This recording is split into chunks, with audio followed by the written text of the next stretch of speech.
of content just like this, consider subscribing. We'd love to have you as part of the community. It is, we thought it was going to be pretty warm today, but I guess we thought wrong. It's actually quite chilly, isn't it, son? Yes. It's quite chilly out. The sun is shining, though. It's just a little bit windy. I think that's what's kind of getting us. We've got the pod in the water itself. Get my hood located here. Guys, let me know how the audio is when you get a chance. Whew. Gabriella says, let's go. We got Derek in the house. All right. Derek, I think I saw Astroham out there. Yes, there he is. Astroham's in the house. Audio is fine. Good deal. Good deal. We got Shelton. What's up, buddy?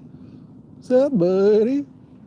We'll see what happens. Clayton's here with me. He's got his rods here as well, so his are down that way. Hey, like I say, we'll see what happens.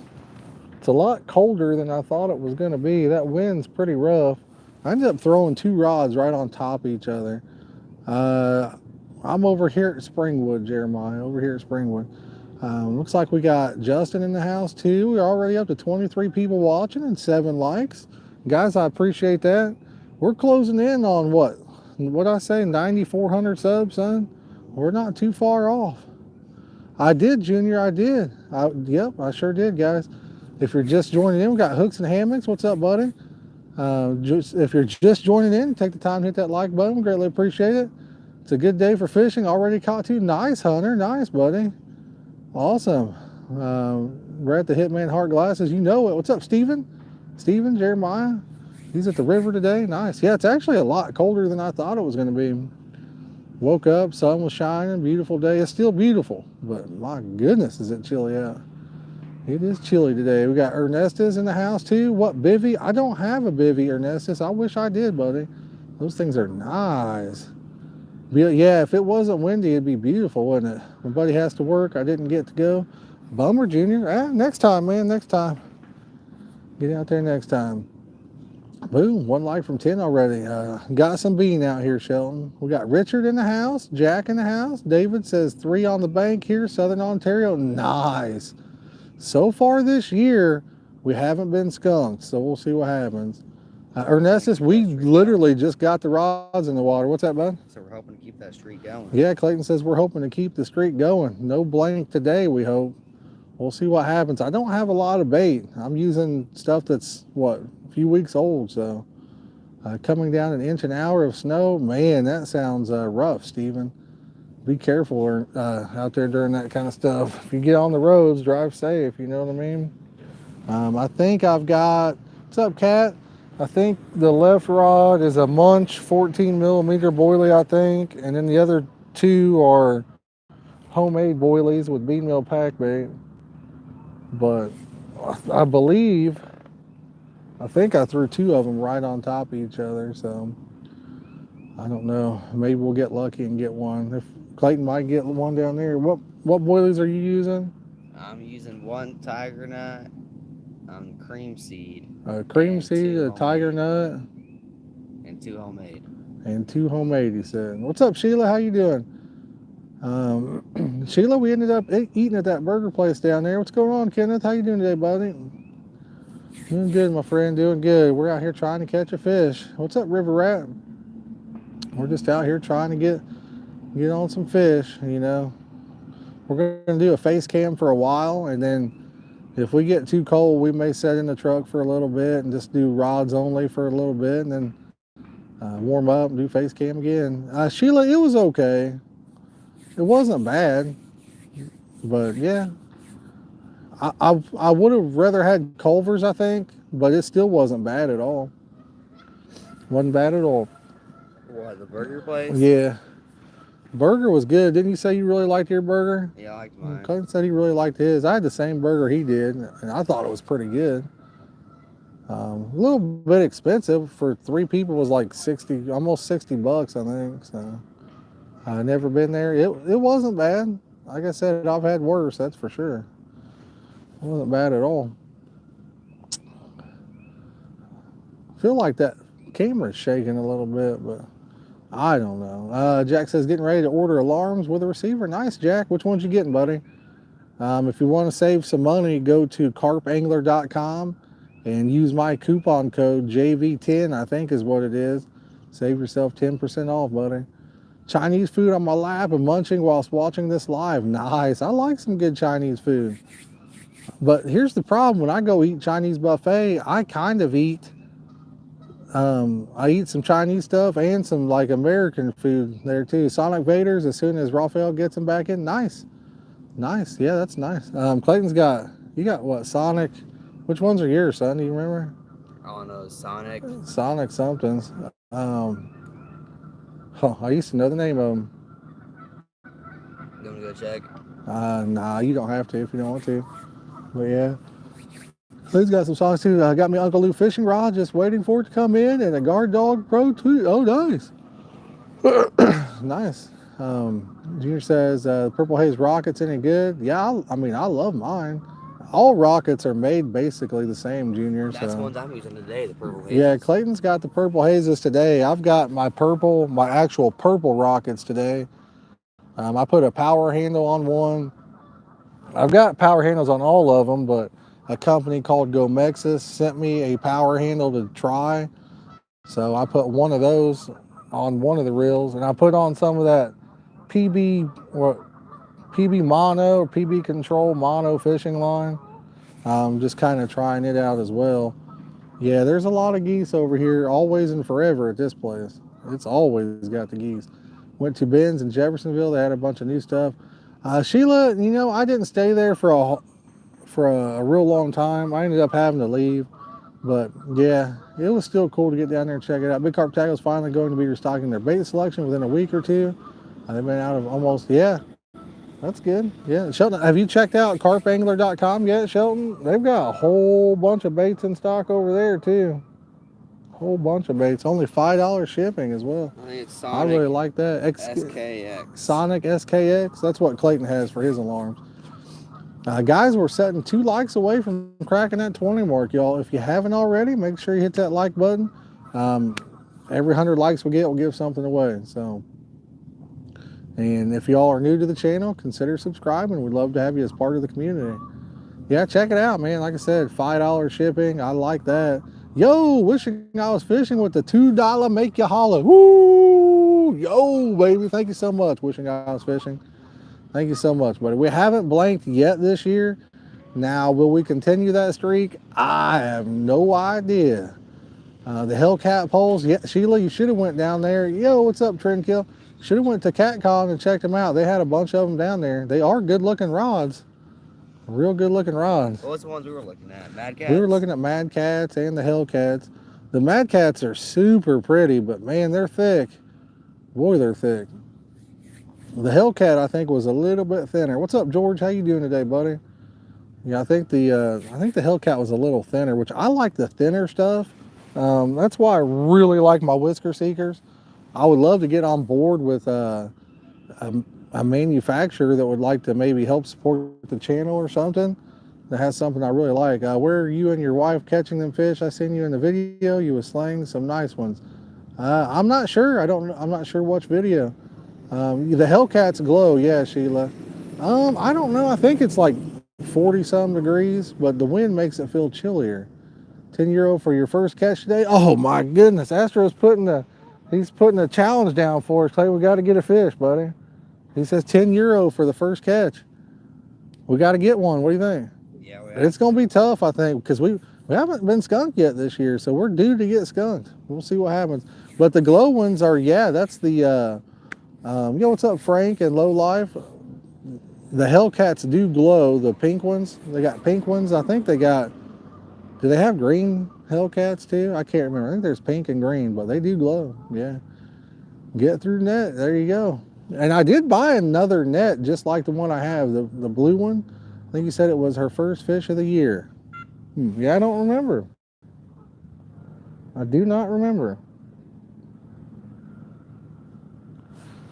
It's hard telling, man. My memory is so bad. Get the net. Oh, he says get the net. There you go. Yeah, we bought a brand new one just like the blue one we got.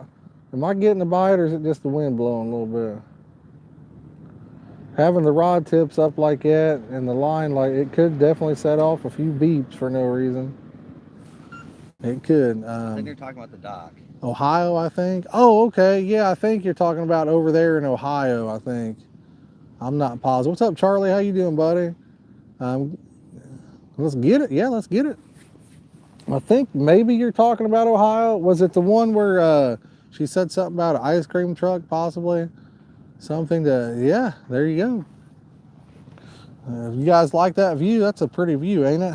Having the rod, I just love having the rod set up in the water like that. I think that's so pretty. I can't wait for summer. Then a guy can just have some flip-flops, walk out there, have his rod pod in the water. Be nice. I've been out 2-3 times, 3-4 hours, and only blanked so far. Yeah, you know how it is, Jack. You know how it is.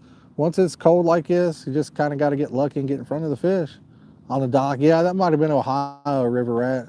Yo, what's up, Paul? How you doing today, buddy? Appreciate you all coming in and hanging out with us today. We already got 33 good-looking people watching. It's awesome. It's super nice. What is that, the left one? The middle one. The middle one? Yeah, I think it's just the wind. I don't know. I think it's just the wind. All we are is dust in the wind. You guys hear the wind in the microphone any at all, or does it sound okay? I think the way I'm setting, the wind's probably not getting to it. Half the screen is a good view, I'm telling you. Billy Clouser says, Pennsylvania Lake Erie. That sounds fun. Watching the background, you must be enjoying. Hey, I like that, Richard. Thank you, buddy, for typing that in there, man. I appreciate it. You guys caught some beautiful fish. Yeah, I think I think you might be talking about that day I caught a nice mirror carp. The chrome rock. I've had every kind of rocket you can think of for the most part, Junior. I mean, they're all made the same. The chrome rockets, they're the heaviest.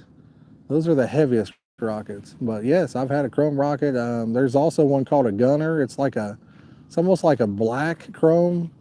It's heavy, but it has a bearing worm gear in it and stuff. I've had those. I've had just about all of them, honestly. Just about all of them. Yes, I did. Thank you. Well, yeah. I figured that might have been Ohio. I think we're talking about in that video. Might have been Ohio there. Careful, son. You might smash your phone with that chair. I don't know if I told you, Clayton, but we won some new chairs, some new fishing chairs. Won another rocker like this. How? On that bid website. Oh, yeah. Won some new video lights, some chairs. Black Editioner light. I think they all weigh about the same. Hong Meng Hey Hey says, Josh, you have any tilapia tips? I don't really have tilapia around me. Now, there is a park up in Ohio that does stock tilapia, I guess, but I don't even think you're allowed to keep them from there. Steven says, hi, Josh. You okay? Steve in the UK. Yes, brother, we're doing good. How about yourself? We got Lee in here. George says he likes his old chair. He's got just like a $5 Walmart chair right this second. His other one got broke right before we went to Texas, if I remember correctly. Didn't the bolt fall out? Oh, yeah, I had a picture of you laying on the ground with it. Remember? It fell apart. It fell apart. But, yeah, can you guys hear the wind? I don't know if I remember if I asked that or not, or maybe you guys hadn't responded to it. I'm from Ohio, never heard of them. Yeah. Yeah, there's tilapia. That's not a species native to us. They get stocked. So I still have to get a bolt for my chair. Yeah. River says I got a lot of carp, but not one like that. Yeah, mirrors are pretty. That's the prettiest carp there are. That's his sleeping chair. I'm telling you, it fell apart on him. I think we was in Ohio when it fell apart on him. It was pretty funny. Maybe I am. Let me take a looky loo at this, just in case I am getting a bite. Just in case I'm getting a bite, guys. Astroham says a 10 spot if we get one, so I gotta get serious right here. You guys know that. We gotta get our serious shoes on. If you put your finger up underneath your fishing line and you're getting a bite, you'll feel a tippity tap, tap, tap on there. If you got anything touching it. And I feel no tippity tap at all, so it's a good way to really know if you're getting a bite or not. other than the obvious when it rips off. Beep. We're using some bait that's pretty old, and we don't have a lot of it, so I don't have a lot to waste today. We'll be letting them soak a little bit. We will, we will. What's up, Brandon? How you doing, buddy? We got Brandon. We got Wildlife Perspective. Lee says bleeps, bleeps, bleep, bleep, bleep, bleep, bleep, bleep, bleep. That's all, folks. We have some in Cambodia, but I've tried to catch them for 2 weeks. What's up, Backyard Carp? Well, I hope you catch you a big one. You ever use the Guard Dog Pro? I'm not sure what that is. A Guard Dog Pro.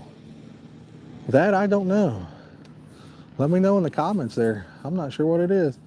It is cold, Junior. It looked like it was going to be a lot warmer. Forecast said 50 something, but with the wind, it's like in the 40s now. With the wind, it feels colder than that. So it's pretty chilly. Sure. Okay. You want me to show you guys some of the pickups? Yo, he says, I just cast a 10 euro. Let's see if it catches some carp. Well, thank you, buddy. I appreciate that, Astro Ham. He gave us the 10 spot anyway, son. He said maybe that'll bring us a carp in. But there's what I'm using on a couple rods. I think Clayton's got a couple of these on too. These are homemade boilies. They have chow pellets inside of them. They actually have the munch pellets, which looks identical to chow to me. Peach flavored. Man, they smell good. Give them a sniff, y'all. Give them a little sniff. There you go. Smells so good. But thank you again, Astro Ham. I appreciate it, buddy. Thank you, thank you, thank you. We're trying to, I was selling some carp rigs there for a little bit, trying to get some money put back for some trips this upcoming season. Use a hotspot to live stream. Now, I'm just using the phone's internet. If it's a self-catching tool from Monty. Yeah, I've never heard of it. I've never heard of it. I think Carp 360 sent me some stuff in last year. I think some of those were rod holders that might spring up when you get a fish. I'm not sure. Use data. Yeah, I use data. Wildlife Perspective. Use data. He says, "Come on, carp or summer fishing." Yes, sir. I'm ready for it. Mealworms to a jig or bobber. Earthworms, that should work, bud. That's what Steven said on the tilapia.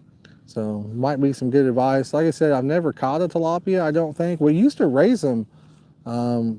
When I was in high school for agriculture class, we raised tilapia in a huge tank. I mean, it was bigger than a swimming pool, really. But at the end of the year, we had a fish fry that people would get into to help raise money for the high school. I don't know if they still do that over at Lincoln or not. But Mr. Redden was my agriculture teacher, and we raised tilapia in there. So, yeah. I've never ate one either. I just don't eat. I don't eat fish. But boy, they used to have a big fish fry. I forget what they charged to get in on that, but people loved it. Boom, 31 likes already, guys. I appreciate it so much. 43 people watching. What's going on, Brett? We got some 43 good-looking people in the house today. Everybody's looking good. Got your Sunday best on, looking good today. All I used was fish food mixed with bread. Yeah, I mean, a worm's good for about anything, I'm sure. Bread works for about anything too, though, so I'd say a worm would probably outdo the bread. Just my guess. Just my guess. Who really knows, you know? Sometimes it's about just being in the right spot. Myself, I don't like fresh fish. I'm not a fish eater. I just like to catch them. I like to catch them, give them a little pet. It's like, hey, good fish. Thank you for letting me reel you in, and then I get them back in the water.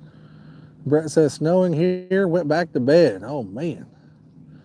I will. I'll have to take and look that up, River Rat. If you're able to send me a message on Facebook with that, that way I don't forget. Like I say, I've got the worst memory that you could possibly imagine, so I'll try to remember to look it up, but I may forget. But Guard Dog Pro, I'll have to try to remember that. Sounds interesting anyway. Sounds very interesting. Ooh, we got a little breeze coming in good right this second. Oh man, that's cold. Yeah, fishy. Let's go fishing. Let's get him. Let's get him. Yeah, fishy. Happy Sunday, everybody. Monday, back to work. Man, who wants to go back to work, you know? That's brutal. That is brutal. I'd like to go somewhere for spring break with Clayton. You know, you got to give the fish a kiss before you release it. Woo! I don't know about that one, Junior. It depends on what kind of fish, I reckon. Grass carp. Give you a grass carp a big old kiss before you put them back in. I haven't, Lee. It'd be cool to get over there sometime. Sheila says Cumberland Lake might be a little too cold to get down there in March. Probably May would be the best down there, I would imagine. May, yeah, April or May. Get a little bit warmer weather, let that water warm up a little bit. What's up, Adam? How you doing, buddy? Appreciate y'all coming in. 4 likes from 40 already. Awesome. A gar? Yeah, you probably don't want to give a gar a kiss. He might snap that nose off, you know? It'd be about like giving one of them snapping turtles. What is it, alligator snapping turtle? Giving that thing a kiss. Love it runs water, yeah. Yep. Like I said, it's pretty out. It's sunny for the most part. What's up, Jimmy? For the most part, it's sunny. As soon as I said that, the sun went in. That's just how stuff does, you know? But for the most part, it's been sunny, but we've got a little breeze, and it's making it chilly. The good news is we get too cold, we can sit in the truck, put you on the rods for a little bit, and then after we warm up, we can come back out and do a face cam. I just did a 24-hour session with the other half, another blanking session under the belt. It happens. It happens. Lee, it's not free fishing. You have to have a fishing license in Indiana. His rods are over there, Dylan. I was going to let Clayton have this spot, and we went down to, I would put my rods there. I said, I don't know if I could throw a 9.6 down there or not. Same one? Middle ain't right. No. But I said, I don't know if I could throw my 9.6s down there. And I tried to get in a position to do it. First cast, hit the tree, broke my line. I said, nope, can't do it right there. Ashram says, come on, folks, become a member of this nice channel. I don't know how many we have. I'll have to take a look. I know we got several Pod Squad members in the house. So several Pod Squads. We got some Tier 1s, Tier 2s, Pod Squads. We got all kinds of awesome people. Got such an awesome community around the channel. I just love it. Absolutely love it. Mrs. slept like a baby. Hey, that's good right there. While you was freezing all night? Yeah. Yeah. You was probably keeping her warm though. That way she didn't get cold. That's the way to do it, you know? Happy wife, happy life. That's what they say.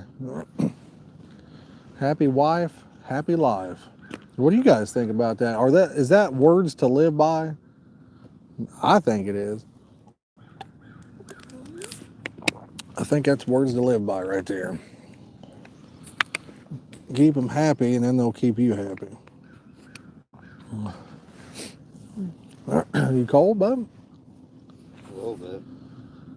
The wind's coming from this way, but then all of a sudden I feel like it hits me this way. Burbot fishing last night, it was 5 degrees. The holes froze over in minutes. Got 4 of them though. That's nice, Steven. That's nice. I've caught 1 burbot. How was the catfish connection? Yeah, Junior, there was a lot of people down there. Heck yeah. There was a lot of people down there. It was packed. I'll tell you, we got there, I forget, around 11 or so.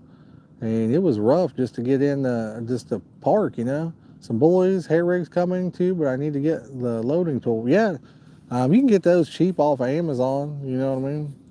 You get your bait needle real cheap. I did see Bugman, Sheila, I did.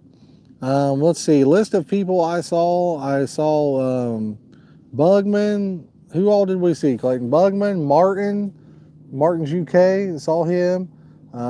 2 stands, we saw him for a minute. What's up, SB County Fishing? Michael Murillo. Chunky Cats, I saw him walk by, but I never was able to track him down and talk to him.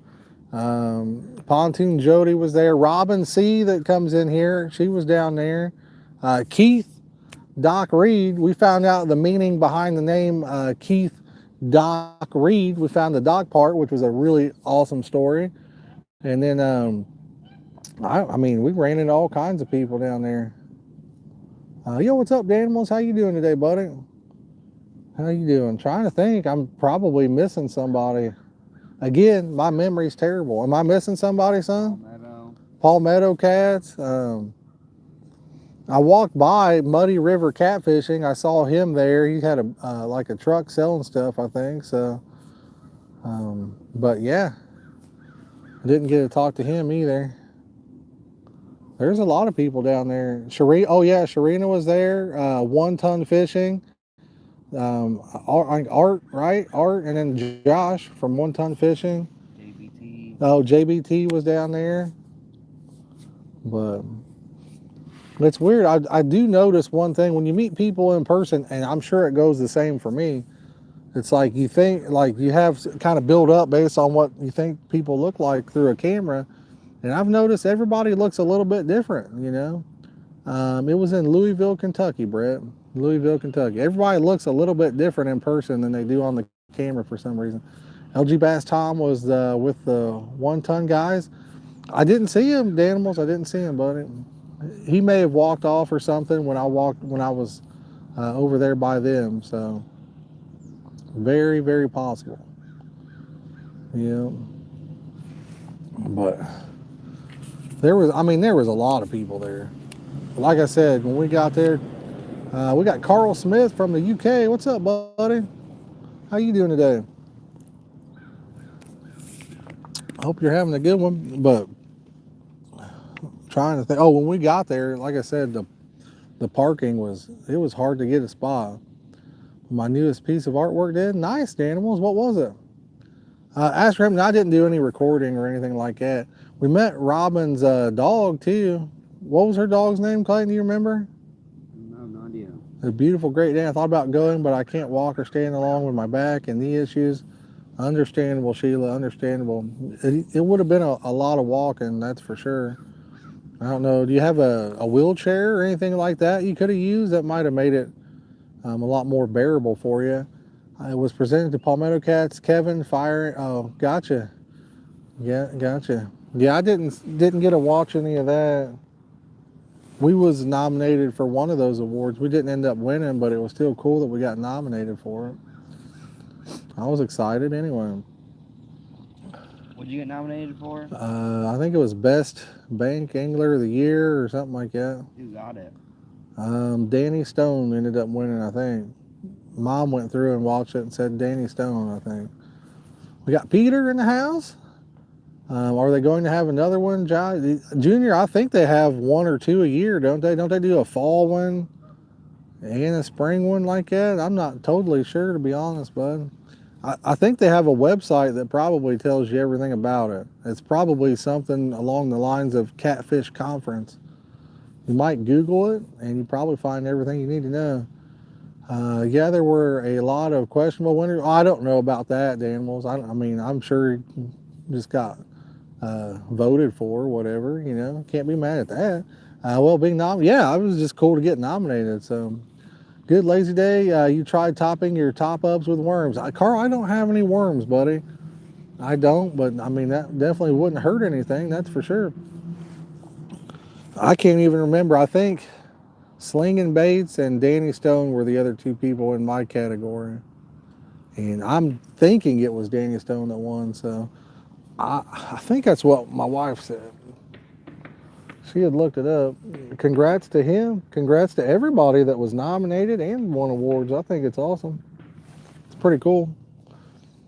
Well, we got Old Man in the Hill. We got Alan Shannon in the house. Walnut says hello and good luck. Thank you, buddy. Thank you. Guys, we're 9 likes away from cracking that 50 mark. Let's get it, y'all. 100 likes, we'll give something away. Set up in the water today. Yes, we got our rods in the water today. Legit in the water. I ran across some guy on TikTok named Country Catfish or something like that. Live. That's awesome. That's cool, Sheila. That's cool. That is awesome. We had thought about doing a live stream down there, but we didn't end up following through with it. But we had thought about doing a live stream of the drive down there as well. Excuse me. I think it was about 2.5 hour drive for us, something like that. Not too terrible. We was there for probably a couple hours, and then we ate. It's a whole day thing, you know. Total, we probably had over 5 hours of driving in, and then stayed in there for a couple, 2-3 hours maybe, and then eating. So yeah, it was a whole day thing. A lot of people got down there the day before because it was 2 days. It was Friday and Saturday. And a lot of people come down on Friday, stayed all night, and then came back Saturday. But I don't know. I'm just different. For me, you could see it all in a couple hours, and that's what we did. I was hoping Whisker Seeker was going to be there. Now, there was a place selling some Whisker Seeker rods. But I guess Whisker Seeker decided not to go this year or something. Because I got an email from them the day before saying they were going to have a sale. Like a 20% off or something. 15 or 20% off even though they weren't there. I was like, dagnummit. Dagnummit. I would have liked to get that put up there. 65 stupid toll is expensive just to cross the river. That's why I go across 64. I don't know. I mean, it kept saying there was a toll, but I never saw a toll booth. You know what I mean? For some reason, my comments had quit working. So let me go back through here. We got, yo, what's up, super greedy boy? How you doing, buddy? It's a little unfair that someone with 5,000 subs nomination against a channel that has 100,000 subs, but a great award show. Do you guys know who won the most cinematic? I'm curious about that one. And best international channel. I'm curious about that.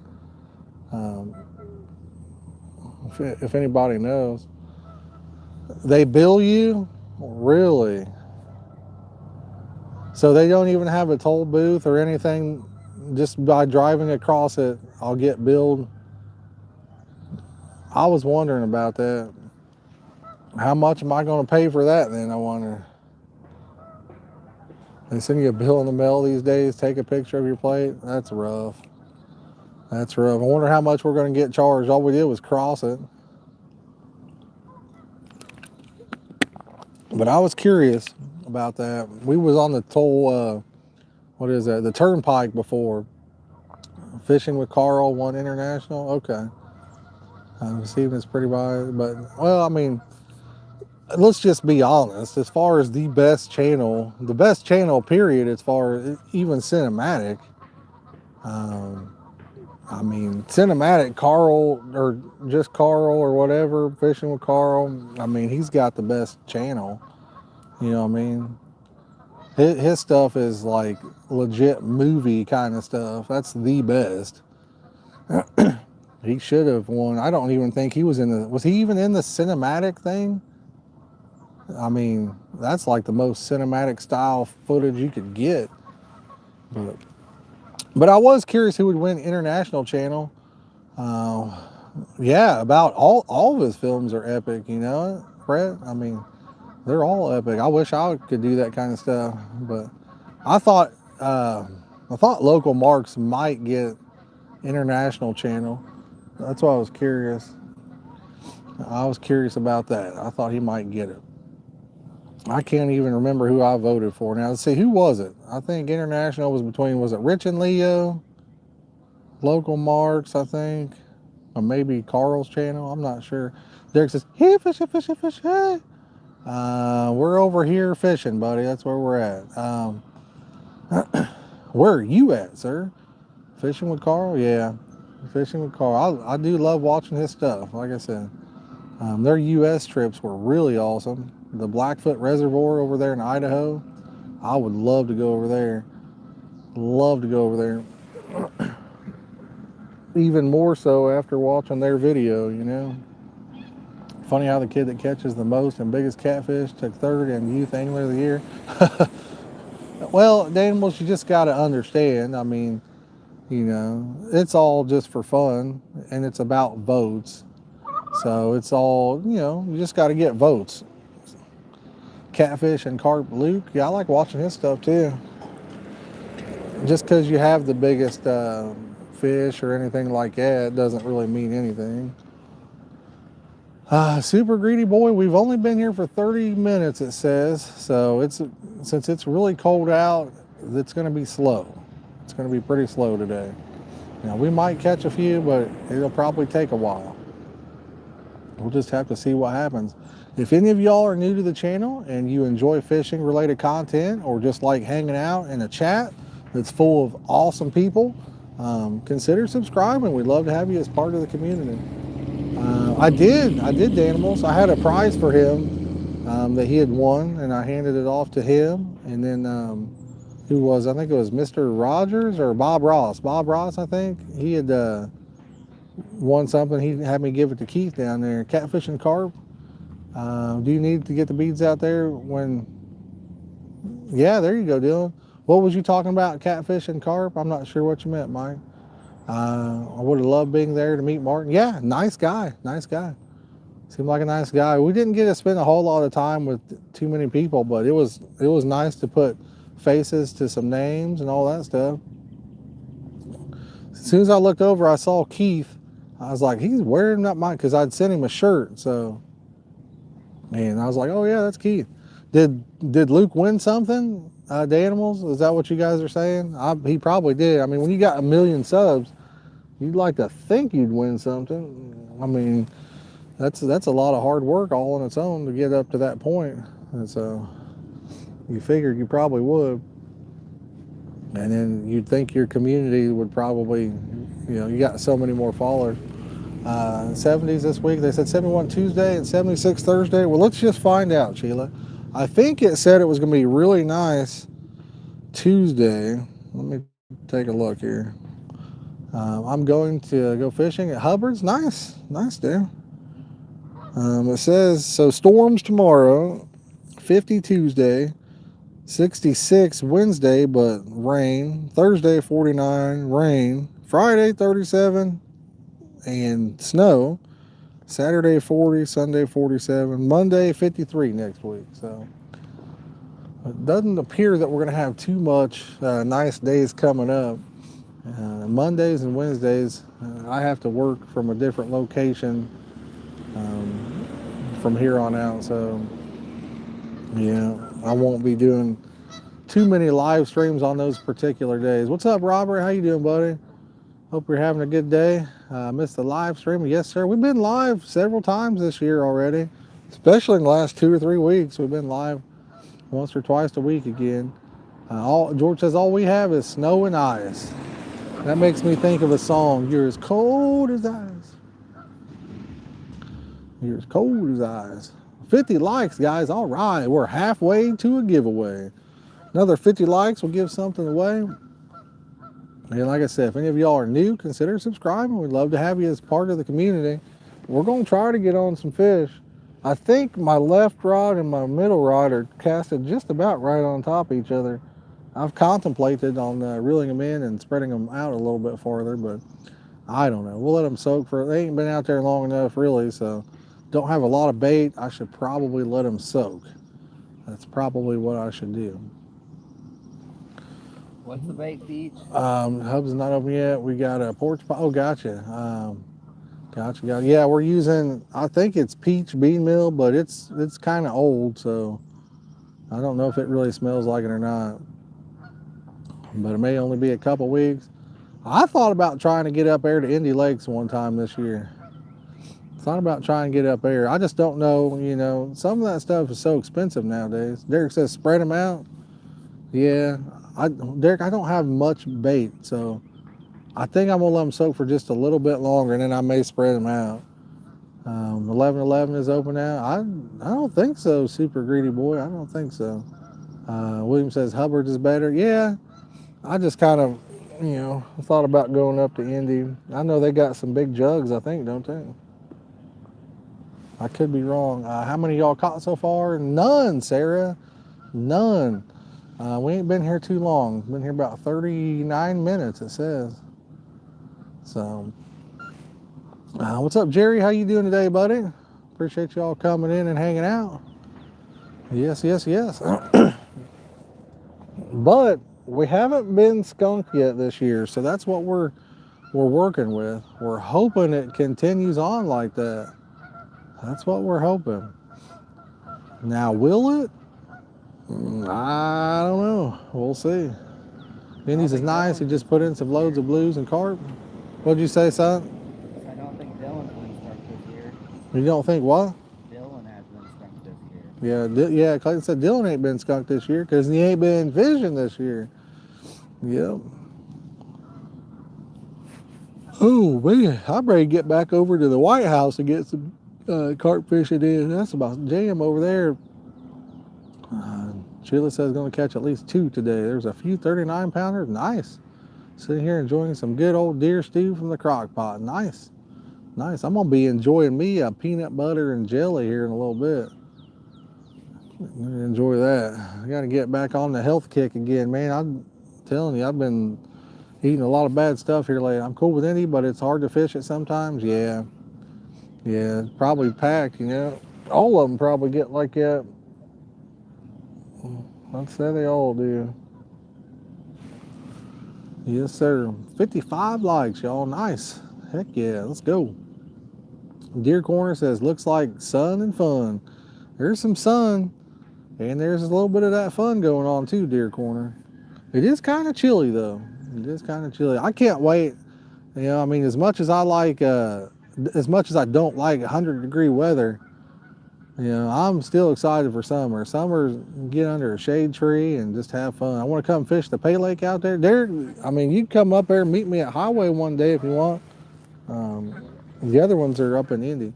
It's weird. I have trouble catching them at Hubbard's. I mean, we'll have to all try it out or something sometime. I'm planning on trying to do maybe earlier on in the spring, a little get-together in Ohio, possibly. Delco might be the perfect place for that. And then might be cool to do one over in Indiana somewhere too. See what happens. Clint says, hey, I'm late to the stream. Clint, where you been, buddy? We've been waiting on you. We've been waiting on you, buddy. 80s are great as long as the humidity. Yeah, I'll take 80s any day. 80s are nice. 70, 80, that's good stuff. I mean, I'll take 90s too. I don't care. As long as there's shade trees, to me, it's just so much nicer than being inside, you know? It doesn't really bother me too much. Now, at nighttime, it's kind of wild when you're fishing at night, and let's say it was 100 degrees in the day, and then at night, you're just dripping because of the humidity.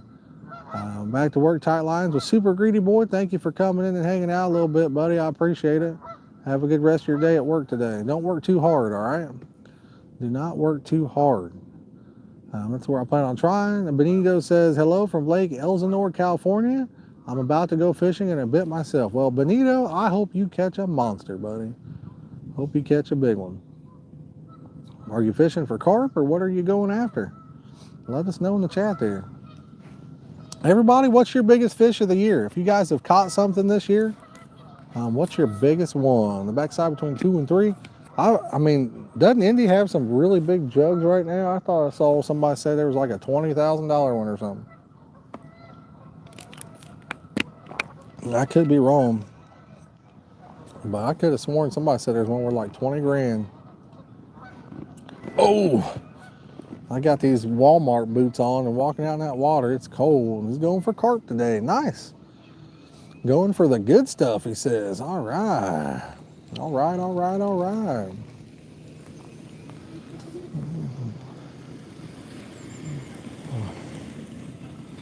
18 pounds. Nice.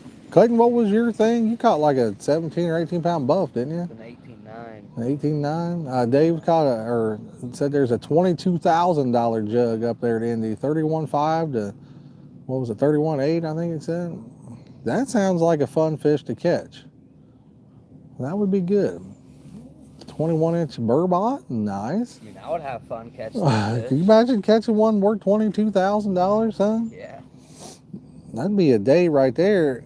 I'd instantly pack my stuff up and I'd book me a vacation down in Texas for about 2 weeks. What would you do with it, Clayton? Shoes. Clayton says he would buy shoes. He would buy shoes with it. He wants a shoe collection. Keith gave Clayton some awesome stuff down there. I haven't even gotten to go this year. Surgery March 2nd and then healing process, and then that's the plan. Well, River Rat, Have a speedy recovery, man. I'm sure you will. I got faith in it, so you're going to be good to go, buddy. Everything's going to go just fine. You'll be back on the water soon. But yeah, Clayton, he's been trying to start a shoe collection. I used to have a shoe collection. Derek said he used to have one. Yeah. Clayton's got, what do you got? We got some Jordans. He's got like Lakers. Are those Jordans too, son? The Laker Jordans. Yeah. Those are Jordans. He bought some the other day. They're like a Lakers style. They're purple and white. He's got my wife in on it now. She's been buying all these Nikes and stuff. Me personally, I'm gonna tell you how I feel about the Jordans. I got a pair. I don't even wear them. I think they're some of the most uncomfortable shoes I wore. I really do. The shoes that I actually enjoy wearing, I've got super flat feet. We got them at Sam's Club last year. They're Skechers. I can see them right here. There was like $30. And man, they feel so much better on my feet.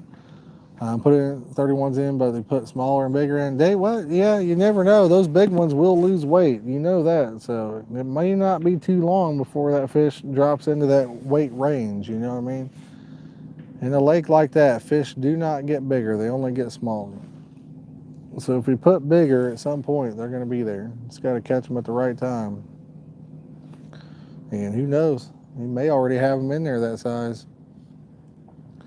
Clayton, would you care to take over the stream for a minute? Yeah. I need to relieve myself.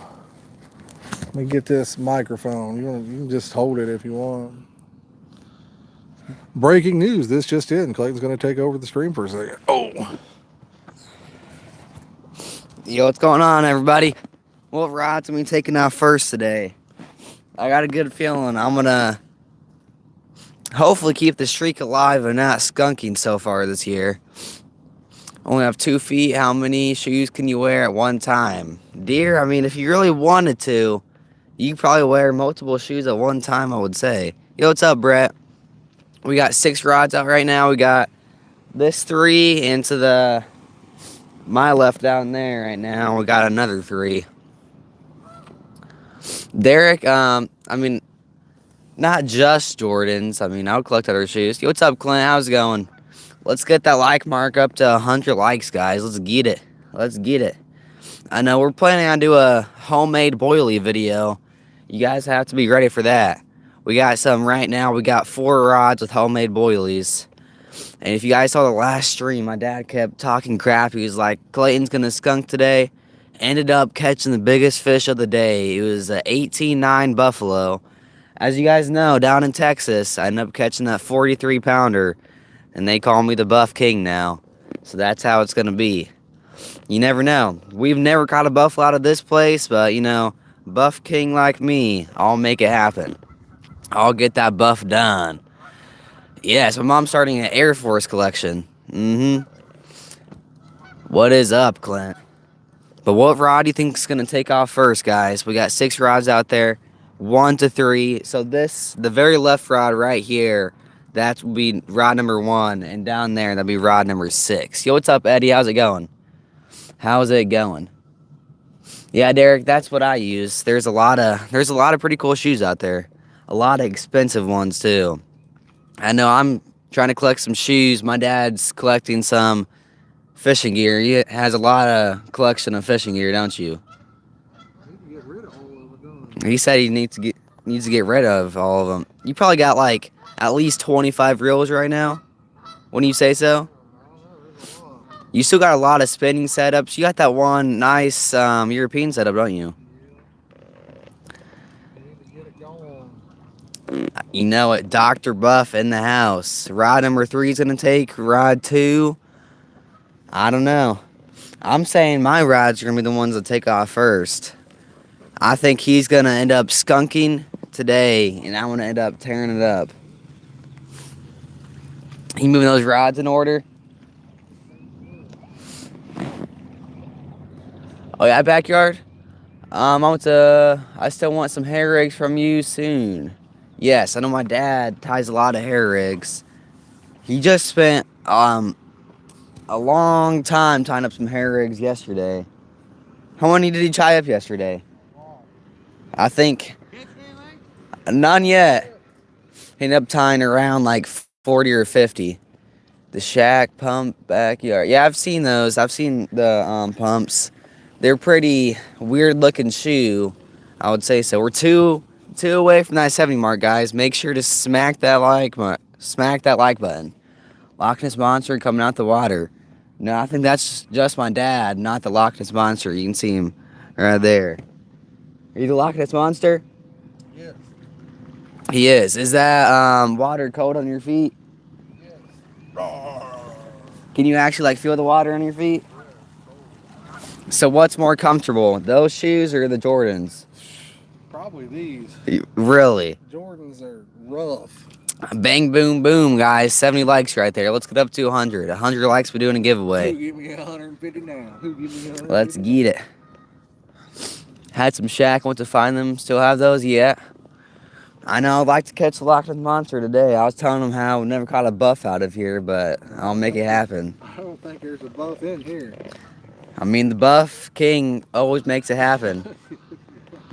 You know, how does someone won the last trip? Might have to do it this trip. Got the buff stuff. Start talking crap, might have to hit you with the old buff smack. Oh, man. You know it. Oh, man. How long has it been? 51 minutes. Might have to rebait here soon. Yo, what's up, JP? I don't think we've saw JP here in a while, have we? He was in the last one. Was he? Yeah. And we ended up buying a new net, too. Down at the Cat Con, bought another one just like the one we have right now. A nice little blue Ranger net. Is that what it is? There it is right there. This is our other one, but we got another one just like it too. So now we got a backup in case we need it. So now we got two nets. What's up, P&B? Catfishing? Yeah. I have not yet, Derek. I've seen the playoff 13s that just came out. I'm trying to get a pair of Jordan 3s or 5s right now. But yeah. Yes, now we got two nets. We actually got 3 nets. We got another black one. That hoop is monstrous in that one. We need to get rid of it. I mean, we might need that for Texas It's true. to bring in the big buffalo I'll catch. It's true. What's your biggest buff? Mine? Yeah. Around 30 pounds. Probably around 30 pounds. Oh, yeah? You ready to sit back down? Yeah, I can, I guess. You wanting to leave him, son? No. Clayton's running out on you guys. No, I just thought you looked uncomfortable. And Clayton's running out on y'all. Oh! Oh, man. He's running out on y'all. I'm going to start fishing next weekend. Nice. Nice. Yes, sir. Yes, sir. Yeah, fishy. Yo, what's up, Horizon? How's it going, buddy? Doing good. How about you? From Italy. Nice. Nice. Dave says, yeah, but it would be hard pressed to think a fish would lose 8 pounds. Oh, bull. Yeah, they'll lose more than that. Dave, they lose more than that. Look at the one from Highway that weighed 30-something pounds earlier this year. What was it the last time it was caught? I think it was low or mid-20s. How long do you leave your rods in? It just depends, Morgan. It just depends. Clint, I don't know. I mean, I would like to take another trip down to Texas. We went to Lake Fork last year. I'd like to take one and maybe go somewhere else down there. Try to get a big buff. But yeah, those fish will lose. They'll lose a lot more than that too over time. They'll lose a lot more than that. But I think the one at Highway was 30 something, and the last time it was caught, it was like 22 or 24. Wayne B in the house. What's up, buddy? You know what we should do? What's that? Create a poll to see what kind of video they want next weekend. Yeah, maybe. But Morgan, if the fish are biting good and you don't catch one, you might bait them up every 30 minutes. Really, if they're biting real good. If it's just an average day, then you might go an hour, and some days you might go several hours. Yeah, catch them on boilies all the time. That's what we got. We got some pack bait. I use pack bait and pack it around my boilie. So the boilie is my hook bait, but the pack bait's what gets them in there. These are some homemade boilies right here. I'm gonna do a video on these, show you guys how to make them. The thing about these is they're super nice. They're They're not super tough, so they're really easy to put on that hair rig. Love them. Absolutely love them. Guys, if any of y'all are new to the channel and you like fishing related content, do me a favor, do you a favor, hit that subscribe button if you haven't already. We'd love to have you as part of the community, y'all. And if you're just joining in, we're sitting at 77 likes. Once we get to 100, we're going to give some stickers or something away. I don't know. We'll give something away. And hey, the more likes you get, maybe the more fish we catch. I've only ever caught on corn. Oh, really? Nah, Morgan. Yeah. Nah, carp love pack bait. It's just, really doesn't matter too much what your hook bait is, in my opinion, as long as you got good pack bait to get them in and get them feeding. So, in fact, I rarely catch carp on a float. I mean, you can, but there's a huge lake in Plano, Texas. Can't remember the name, but it's close to George Bush Expressway. Gotcha. So, there's a lot of places down there. What is it, like Emma? I think Lake Emma or something like that. I don't know. There's Sam Ray or Rayburn. I can't remember. Sam Rayburn or something like that. There's so many places down there that got big buffs in them. That's what I want to do. That sounds awful exciting, It's a very long trip. Some of those places might even be 16 to 20 hours away, but be fun. I'd like to go to Blackfoot Reservoir. I think that'd be fun. Oh, man. I just don't really have the time to be able to do a 24-hour drive. It's 24 hours to Blackfoot Reservoir. 24 hours. Let me say that one more time. 24 hours. And so for me, I'd have to split that up into 2 days. And if you split that up into 2 days, that means it's going to take 4 whole days to get there and get home. I don't have a job that allows me to take that kind of time off to do that. Job or money for that. I mean, you imagine the money it would take to go on you'd want to take at least a 2 week, at least 2 weeks. Really, you'd want to go for a month. And I mean, I just couldn't even begin to imagine. I caught a 57-pound carp once and put it in a pond that someone caught it again, and it was like 35 pounds when I caught it. Oh, nice, river rat, nice.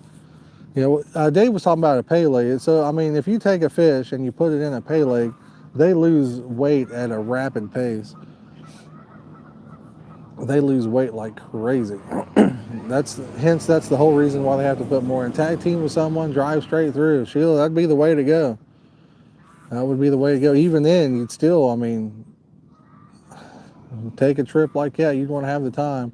Heard Del Hollow was a hot spot for commons. Yeah, Del Hollow's nice. We might be able to get down there this year. We'll see what happens. What is it? I think it's called USA Carp Guide Service. I think Kenny Mack. He's one of the people that runs it. He invited us down. So we'll see what happens. We'll see.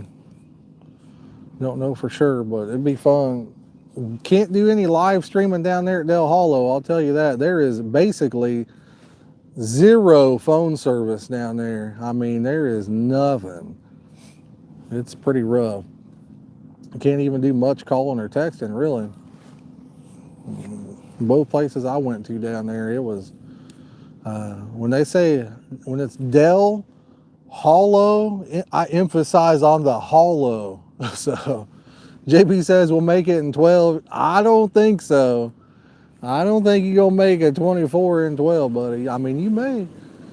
You may. I just watched a video where a girl was doing 106 in a 30-mile-per-hour zone. JP's going to be like that, and he's going to be getting in trouble.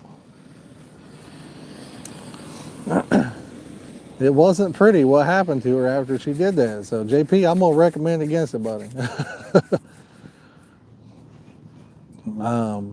Nightbot in the house, showing off some of our other social media there. I need to get us a Instagram build up. Got tons of pictures we could post on there, so I need to do that. I do use hair rigs, Morgan. I actually sell some hair rigs for $1 a piece. I don't know how much longer I'll continue to do that. I actually totaled it up last night. I thought I was tying them in about 1 minute flat, and it was taking me about 2.5 minutes to actually tie one. Brett, I have Verizon, buddy. I got Verizon. But for the time being, if anybody is interested, I'd probably do some more for $1 a piece. But It's I'm gonna have to probably end that here coming up once we get into more fishing season, because I just won't have the time, you know. Straight up won't have the time. And to be honest, at $1 a piece, I'm probably only making a few pennies on the dollar there. But yeah, Brett, I got Verizon. I think Jason was saying that he had like a Verizon hotspot thing, but there's a big difference.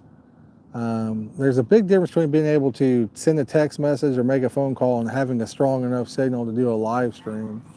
That's for sure. So I don't know. My service, I mean, it was spotty. Sometimes I could talk or make a text, and then sometimes I couldn't even do that. George says everyone ordered quickly. Yeah, there you go. Getting 4G. Yeah. See, this phone here is 4G. That's pretty good. But even at 4G, if it says you have it, you need to do a speed test to really see what kind of speeds. Because 4G, you could be pulling in like 0.03, even though it has a 4G on there. I've got this phone here that we've been using. It's a 5G phone, and it gets worse. In most places, it has worse upload speed than my 4G does. So most places.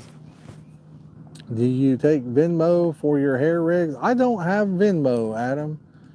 I've got Cash App and PayPal. Cash App and PayPal, buddy. So that's what I work with. I mean, Venmo's just something I never set up.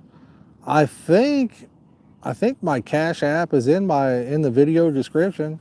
If you guys are interested, I think if you type in hashtag PayPal, it'll even post my PayPal in the chat there. I'm not positive, but I think it does. In Vermont, all the other carriers have weak signals. Yeah, isn't that weird? And the funny thing is, they all bounce off the same towers. That's the weird thing. So you'd think that they'd all have the same service. So I don't know. Back when I was younger, I had a company called Singular Wireless, and I had that for like years. I don't know, 2, 3, 4 years. And this was back when you had minutes. You didn't have like, it wasn't all free where you just pay so much a month. I think we got like 200 minutes or something, and then free nights and weekends kind of stuff or whatever. And we actually, that Singular Wireless kicked us off. We got a letter in the mail like after several years saying that that we costed them too much money because it was like a Verizon owned cell tower that our phones bounced through or something like that. Or the service can be, yeah. I remember seeing, yeah, that is old. Yeah, there's a pretty boxer puppy dog there. But yeah, they did, Wayne. Yeah, they did. But yeah, that was back then. They actually dropped us and said that it costed them too much money to keep us as a customer because our cell phone went through a Verizon tower or Verizon owned the tower that we went through. So we ended up going with Verizon, had them for many, many years.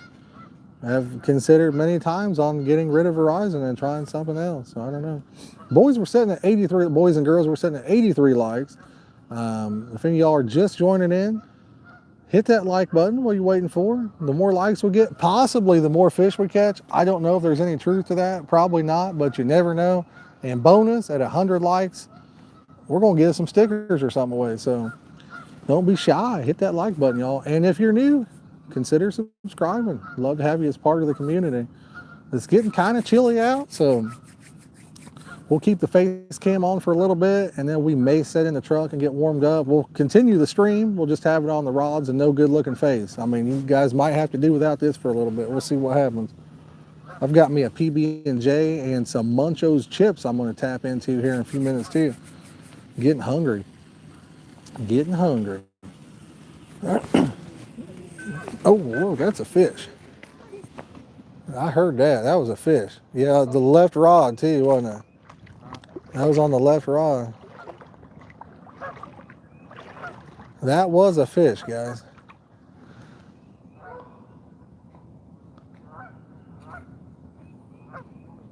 I don't think he's still on the what he's got going on now, but that was definitely a fish. We'll tighten that line back up.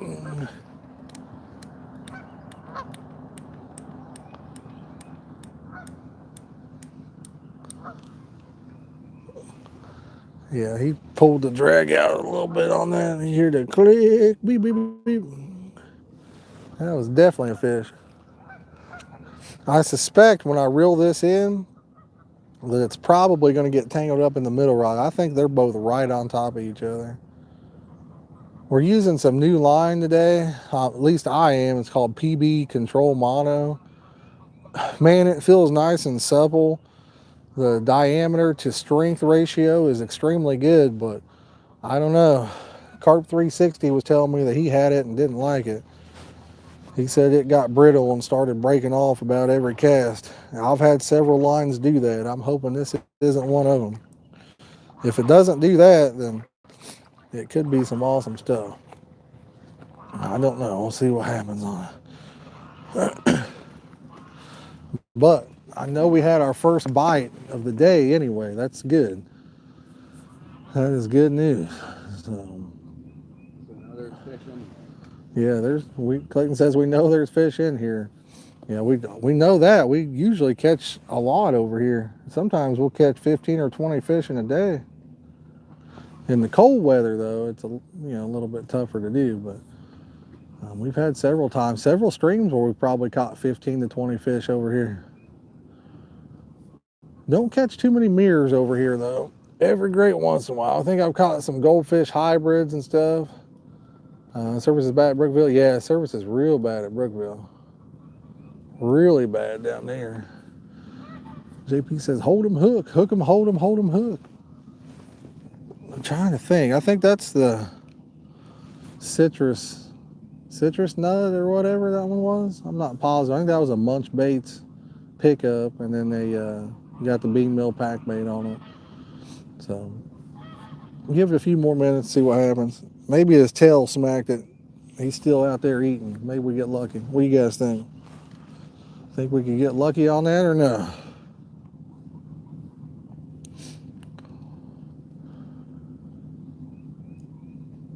Man, it's cold. I wish this wind would stop. Clayton's cold. Did you guys hear him? He said he wished the wind would stop. I don't blame him. It is. It's flat out chilly outside. Once it gets a blowing like that, man, it's rough. It is so rough. Brett says, here, fisher, fisher, fisher. That's the thing, when it's like 60 degrees, even 60 with wind, it can be really cold on the water. On the water, you about need it to be in the 70s. That way when you got a breeze coming off, it's not too bad. Or some good sunshine, Need some good sunshine. The sun's peeking out here and there, but it's kind of going in a little bit. And a little windy. You can see the water rippling through there. Right now, that sun feels good. Oh, man. Which one was that? That's the same rod? Oh, that's right. The right rod there. Maybe we about to get one. What's up, Clint? He says, carp. Baby carp the darp, baby carp the darp. Yeah, I cleaned up my purple rockets. Derek says 15 more likes to go. Yes, sir. I cleaned up my purple ones. This is my first time of the year using them. Good old purples. Let's go fishing. I'm gonna tighten the line up on this middle one a little bit too.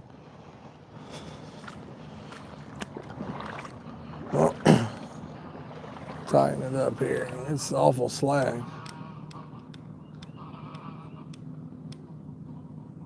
So there we go. Here, fisher, fisher, fisher.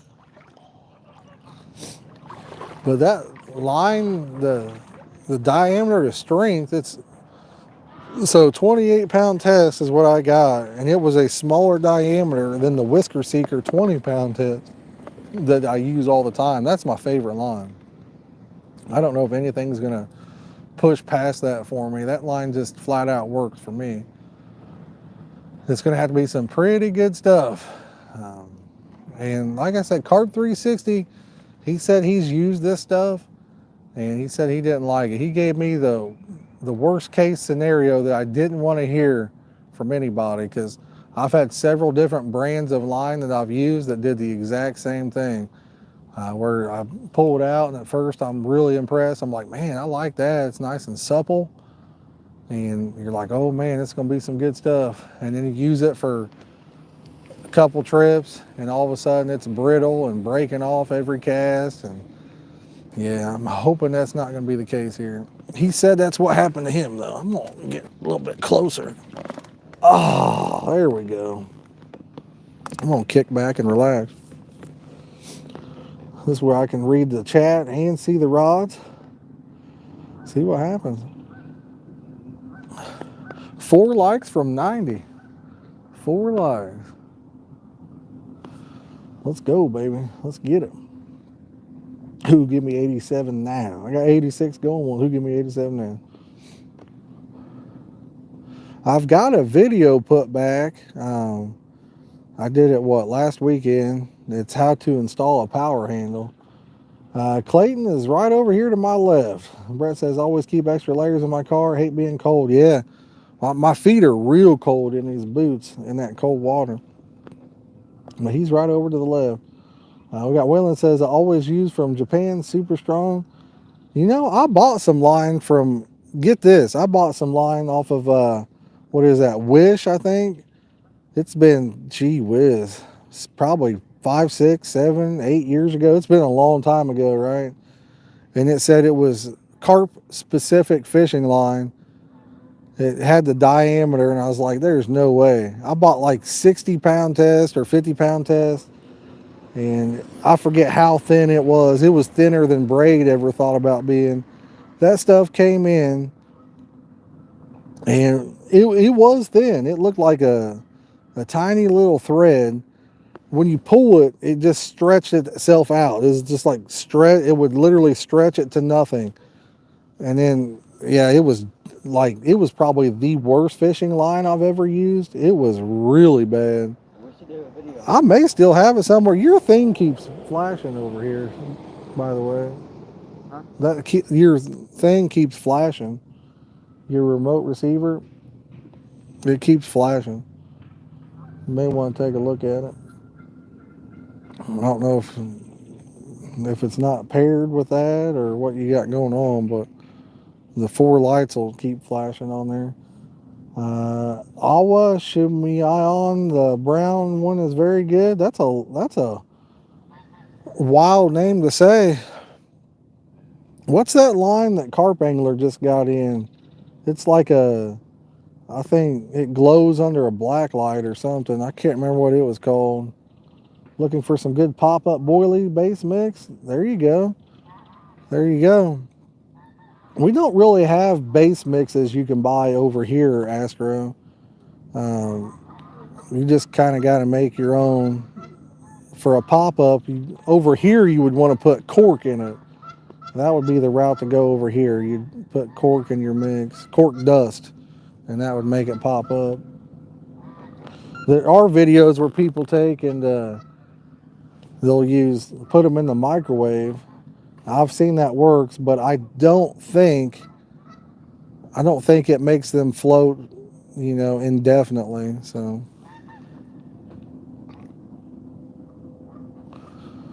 but I could be wrong. I could very well be wrong. I haven't made too many boilies in my lifetime to really know a whole lot about it. Microwave works temporarily. Yeah, if you microwave them, it works. It will make them float. I have a secret dip that I was going to do a video on that will make any bait float. CC Moore pop-up mix, yeah. But there is a secret video I'm going to do. I bought some of it. I don't want to say what it is. I'll just have to show you guys. And you can turn this into any flavored dip you want and get it at any grocery store for the most part. And it'll make your bait float. Now, it wears off over time, but you can dip it back in on your next cast or what have you too. It'll make any bait float. Do I know about this? I don't know. You was eating some of it not too long ago. Oh. Clayton ate a whole container of it, so. Yeah, we bought 2 of them. I was going to use one of them for a video. You can drill boilies out and add cork. Yeah, you can. They actually make cork balls you can buy in different sizes. Like if you want a 12 millimeter cork ball, you can buy it and then take your boilie mix, your dough, wrap it around it, and then boil it. And you got to pop up that way as well. I've seen that. I was like, huh, I didn't even know.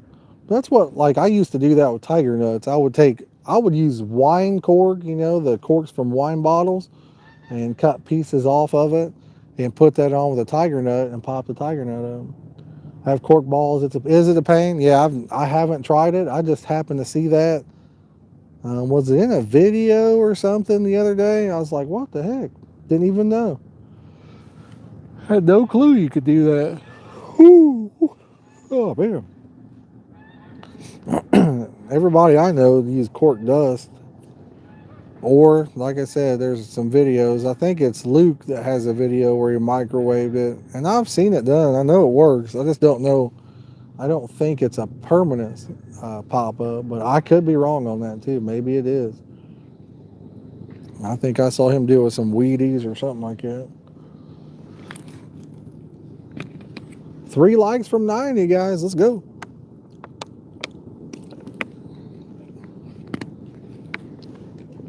Let's get it. These boilies here, what I found the recipe on YouTube.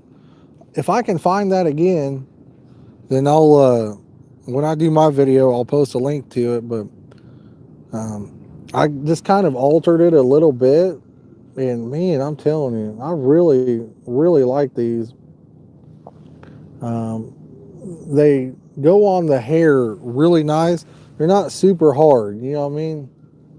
They're not. Can you guys even see it? They're not super hard. They're a little bit squishy. The outer part's not super hard. Sometimes if you get boilies, depending on who made them or how they made them, they can be really kind of tough, I guess I'd say.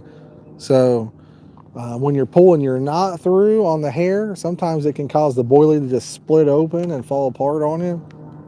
These do not do that. I really like it. I really, really like it. So the only thing I did find, I mean, I could make the dough a little bit wetter, but it doesn't go through a sausage gun very good. I thought about getting a sausage table. That's why we have boilie drills. Yeah, even then, Astroham, even then, I've got a drill, and it's still, even with that, I was having some issues with some of them, but I thought about they make a sausage table that you actually use instead of a sausage gun to roll it out. You just put your pile of dough, use this table, and it's like the legs are so far up off the ground, and it makes it roll out evenly to a certain diameter. But yeah, I don't know. We'll see what happens this year. I might make several different batches myself, try them out. If anybody's interested, hey, maybe I'll make some and sell you some or something. Might be a way to help support the channel too. I don't know. I don't know what the answer is, but we'll see what happens. 1 like from 90 now, guys. All right. All right, all right, all right.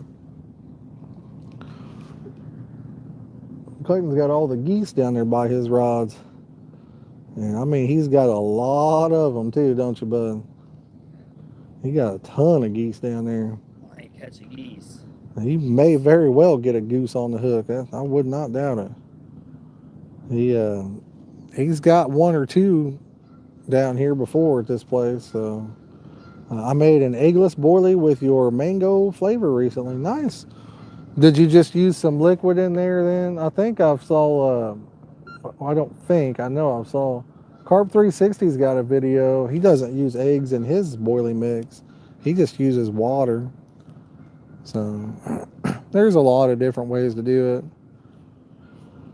There's a lot of different ways to make them. So I know, if you want your boilies to last, like with any bait, if you're going to boil field corn or anything like that, you need propylene glycol.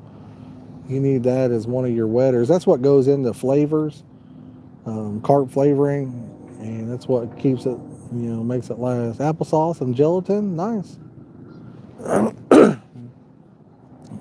Very nice. When I was on keto, I was eating a lot of sugar-free Jello myself. Stuff without sugar is nowhere near as good as stuff with sugar, I'll tell you that. But I found that out. But I think I'm going to bait up a couple of mine here in a second. Are you going to bait yours up too or no? Sure. All right. Well, if you want to bait yours up first, you can take the bucket with you, and then I'll bait mine up and see if we can't get a bite or get a fish on the bank. We did have a little bite for a second, so that's a good sign anyway. I'm going to kind of spread them apart just a little bit farther this go round. I know my left and middle rod are kind of right on top of each other. Hey, what's up, Tim? How you doing, buddy? Hope you're having a good day. It's sunny out for the most part here today, but it's kind of cold. I can, SB. I can, buddy. I'll show you. How about when I reel it in, I'll show you the rig, and then I'll after I bait it, I'll show it to you again. How's that sound? I'll show it both ways once we get ready and get to that point. Hopefully I don't have to put any new fresh boilies on there and just leave the same ones. The ones I'm using, I've kind of packed mine full of flavor too, The flavor that's on mine is wicked extreme peach is what it is. So, and then I've got some chow. It's not chow, it's the munch bait pellets in there. Let me show you. Munch bait pellets. But to me, their pellets look just like the Aquamax chow, the Purina, and it says it's fish meal, which is exactly what Aquamax is as well. So, but there's a little better look at them if you want to see them. These are 14 mil. Now I am noticing with my 14 millimeter nozzle, as you can tell, they're kind of round, but they're almost a little bit of a dumbbell size too. That means the nozzle's just a little bit too big. Even though it says it's a 14 mil, it's just a little bit bigger. Kind of turns it into a dumbbell. What's up, Donald? How you doing, buddy? Appreciate you coming in. Appreciate each and every one of you coming in and hanging out with us today. We're going to try not to get skunked. Milled dog food pellets are also great to use. Yes, that would definitely work out too. Heck yeah. That's the thing about carp baits. There's so many things you can put in them. I'm planning on making up some millet boilies. What do you think, son? Put some millet in there? Yeah. That might be good, That might be really good. I got an idea for the thumbnail of the boilie video. Oh, yeah? But shows a hook with the boilie coming out the carp's mouth, and you have 10 boilies around it, the carp. Oh, well, I don't know if we'll be able to get a picture of that or not. We'll have to see what happens. We got to catch one to do that. I've been using chicken pellets in my particle mix. Nice. You could make a pack bait out of that too, Brett. I've got a video on chicken feed pack bait. Chicken feed's pretty cheap. So it does work. It dries out pretty quick, but you can just keep re-wetting it and keep packing it, This bait here, it had been in the bucket for a while. And Clayton, you want to show them your setup there? Yeah. Here, we'll let Clayton show you his rig before he casts it out. $9 for 40 pounds, yep. So, I don't know. Can you guys see it pretty good? See how his boilie's coming out the bottom of it? Is that the same boilie you had on originally? Yeah. So he packed it around the hook, and his boilie is just sticking out the bottom.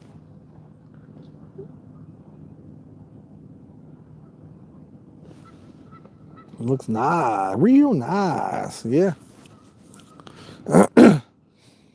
Guys, the sun is starting to feel a little bit better. Just peeking out and getting a little. It's actually hitting the back of this sign, and it's kind of bouncing on me. It feels pretty good. I'm enjoying it quite nicely now. It might heat up and turn these fish on. The spot I actually like to fish when it's cold here is actually over there. Um, but it's kind of hard to fish that spot without getting hung up in the trees when you cast. It's kind of a tight area. One of the last decent fish I've caught over here come from that spot too.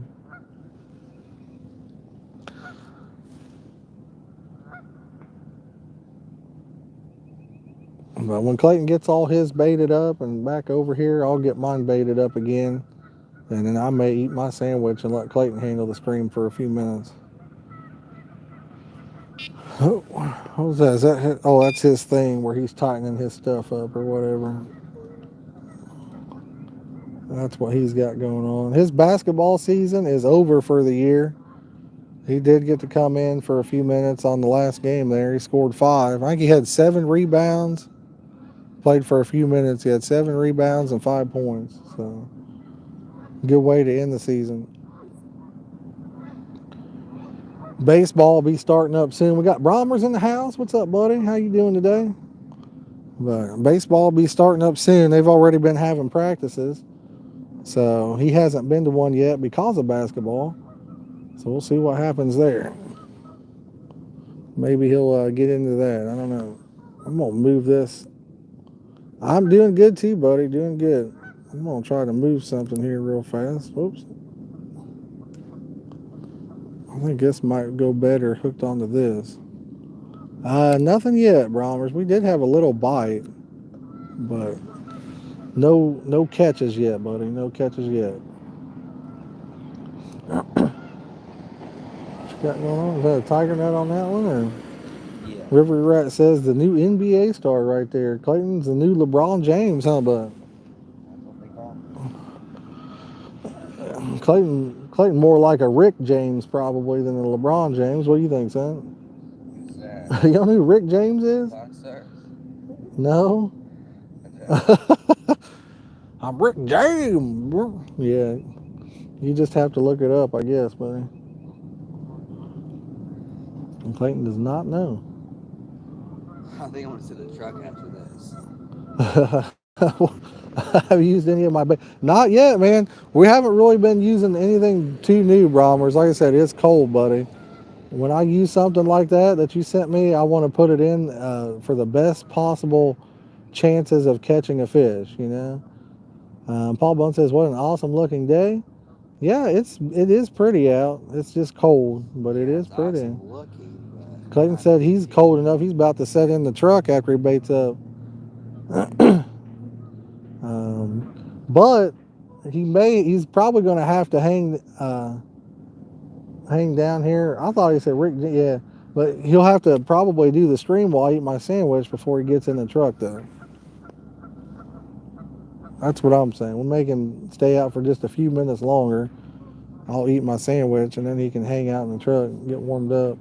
I imagine in the truck it's probably nice and warm because you got the sun going in the windows. Carp County, we got some, I think it's Extreme Peach, Wicked Flavors Extreme Peach Bean Meal. What we got going on today, buddy. Well, you get that glass, and then the sun coming in and it heats you up. Just think about your warm quilt. Yeah. It won't be long. He'll be in the truck getting warmed up, so he'll be good to go then. I may sit in the truck and eat my food while he does the stream. That might be the way to go. And then I'll come out here and talk to you guys. So that might be how we have to do it.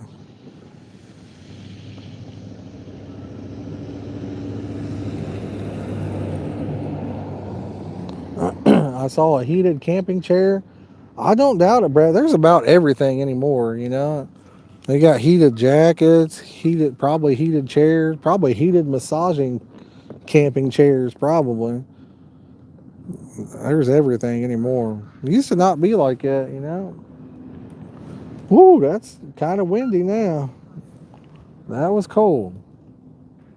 That was cold.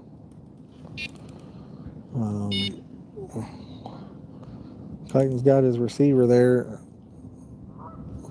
Giving a little bleepity bleep. Guys, we're 9 likes away from giving some stickers away. If you're just joining in and you haven't yet, make sure you hit that like button. If you're new to the channel and you like fishing related content, also consider subscribing. We'd love to have you as part of the community. But 9 more likes, we'll do a little giveaway. Is that your last rod? Is it? I thought you had another one to go. Chad says, come on, monsters. Brett says, let's go, Carp. Here, hear this? I'm going to reel mine in and bait him up. He's over here shaking like it's actually cold, guys. Are you that cold, son? Yeah, my hands are frozen.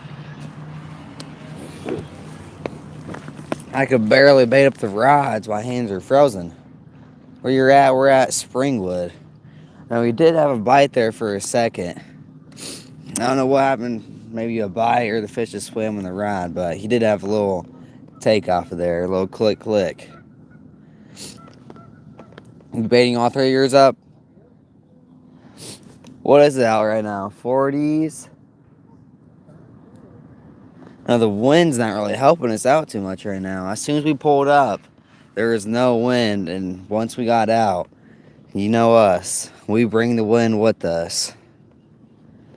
Down there in Texas, we brung the bad weather, and then Catfish brought the catfish. That's how it worked. It's been a while since we've caught a catfish out of here, hasn't it? It's been a long time. Been a long time. No, I think we've only caught flat. Have we caught a channel cat out of here? I think we've only caught flatheads. Have you? Yeah, there's supposed to be a 40-pound flathead in here. Usually he's been caught every year. I don't know if he's been caught last year. You know if he's been caught last year? I don't think it's been caught in a few years. Has it? I don't think so. We're 8 likes away from that giveaway, y'all. Make sure to smash that like button. And if you're new to the channel, make sure to subscribe. We're on the road to that 10K. Let's get it, y'all. Let's get it. Check the comments out here.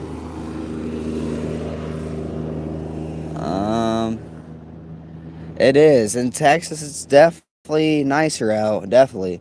The time when we went out, though, it's been pretty hot. Rig. So there's the rig. It's just a blowback rig right there. And I'll pack my packbait around it. But yeah, as soon as we went to Texas, it was very cold. But just the week before that, it was in like the 80s, wasn't it? Yeah. And then as soon as we came down there, it dropped down in the 40s, 50s, and the wind was killer too. I couldn't even pack the packbait. My hands were so frozen. I think, how cold was it when we were there? I thought it got down into the 30s. It might have been down in the 30s. They said it was like 30 degrees below normal or something. Yeah. You got cherry lime body armor. I don't think I have. Have you? I don't think I've had that. Body armor is some pretty good stuff. They make a body armor light that tastes pretty good. There's mine. It's packed around the hook. You can see the boilie right there. Is that the same rig I had in my stuff? I think so, yeah. I got 2 with homemade boilies and 1 with a tiger nut. You got all 3 with homemade? I think one of them had a bunch of bacon on it. I don't know. I'll know when I really. Is that a tiger nut or But yeah, the CatCon was a pretty cool experience. I know. I wanted to go down there for about a year or so.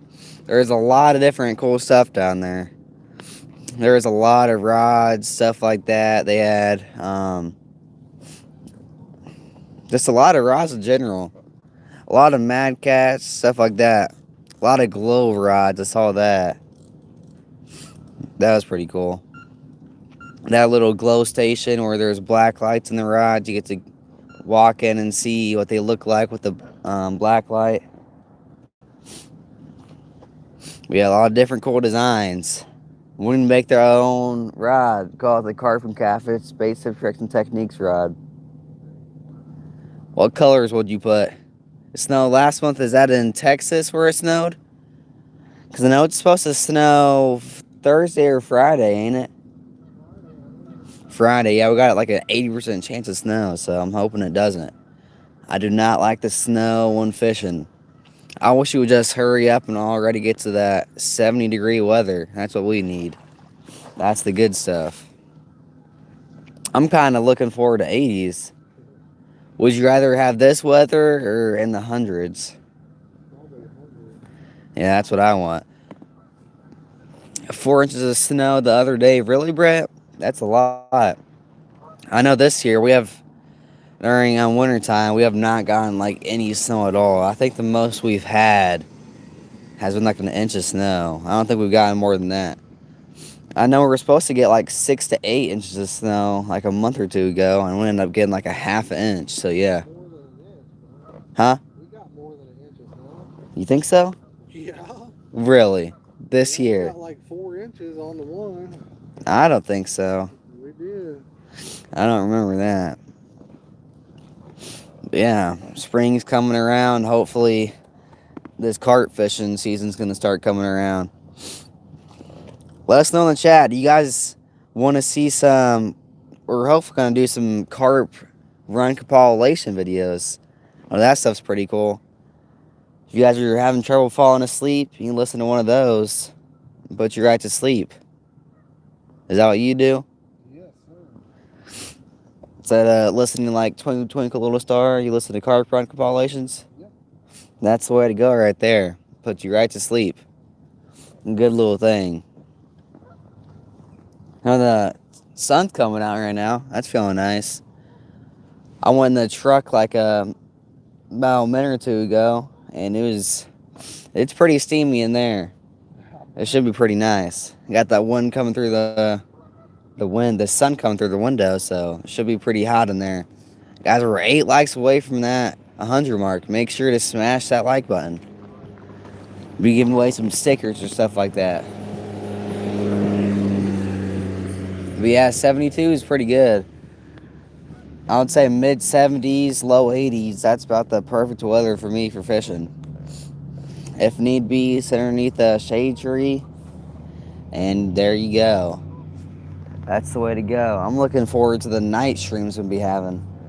Some good old night streams. Just once the weather gets good. Because the past few days, it's been probably around 50s. It was supposed to get up to 56 or 58 today, but right now I'd say, I'm going to go ahead and check what it is. I would say it's probably feeling around high 40s, low 50s maybe. But yeah, it was supposed to go up to 58 or 56 today, so I'm looking forward to that. My hand still got that. It says it feels like 50, and it's currently 53. It shows it's going to get up to 55. It's going to be the high now. It was like 58 or 56. Yeah. So we got unlucky. On that Texas trip, we were supposed to be, we stayed there for like 4 or 5 days. We were supposed to be actually like night fishing there and staying in the bivvies. But as soon as we got there, it just got too cold. It was like, got down to 30s, I think, at night. 30 or something like that. And man, I couldn't even bait at my rods. Hands were frozen. It was bad. It was bad. Did your hopes get high as soon as we got there and got a catfish? Yeah, well, I thought we was in, didn't you? Yeah. We thought we were in the spot when we first got down there. Because I don't think we watched any videos. Because usually when people fish that place, they don't put in any catfish stuff in it, you know? No. They don't put any of the catfish in there. Probably too much of those put in. But anyways, as soon as we got down there, we fished this one spot. And then we're like, yeah, I probably won't catch a fish, you know? Because we got down there before the guide trip, and we're just checking the place out. And we cast a few rods, and then we had one take off. And then we were going insane. We're like, dang, we already got one? And then we pick it up, and we caught like 5 or so catfish. Then we stayed into the nighttime too. Yeah, we stayed in the nighttime. Caught like 5 catfish, and we thought we were in the spot.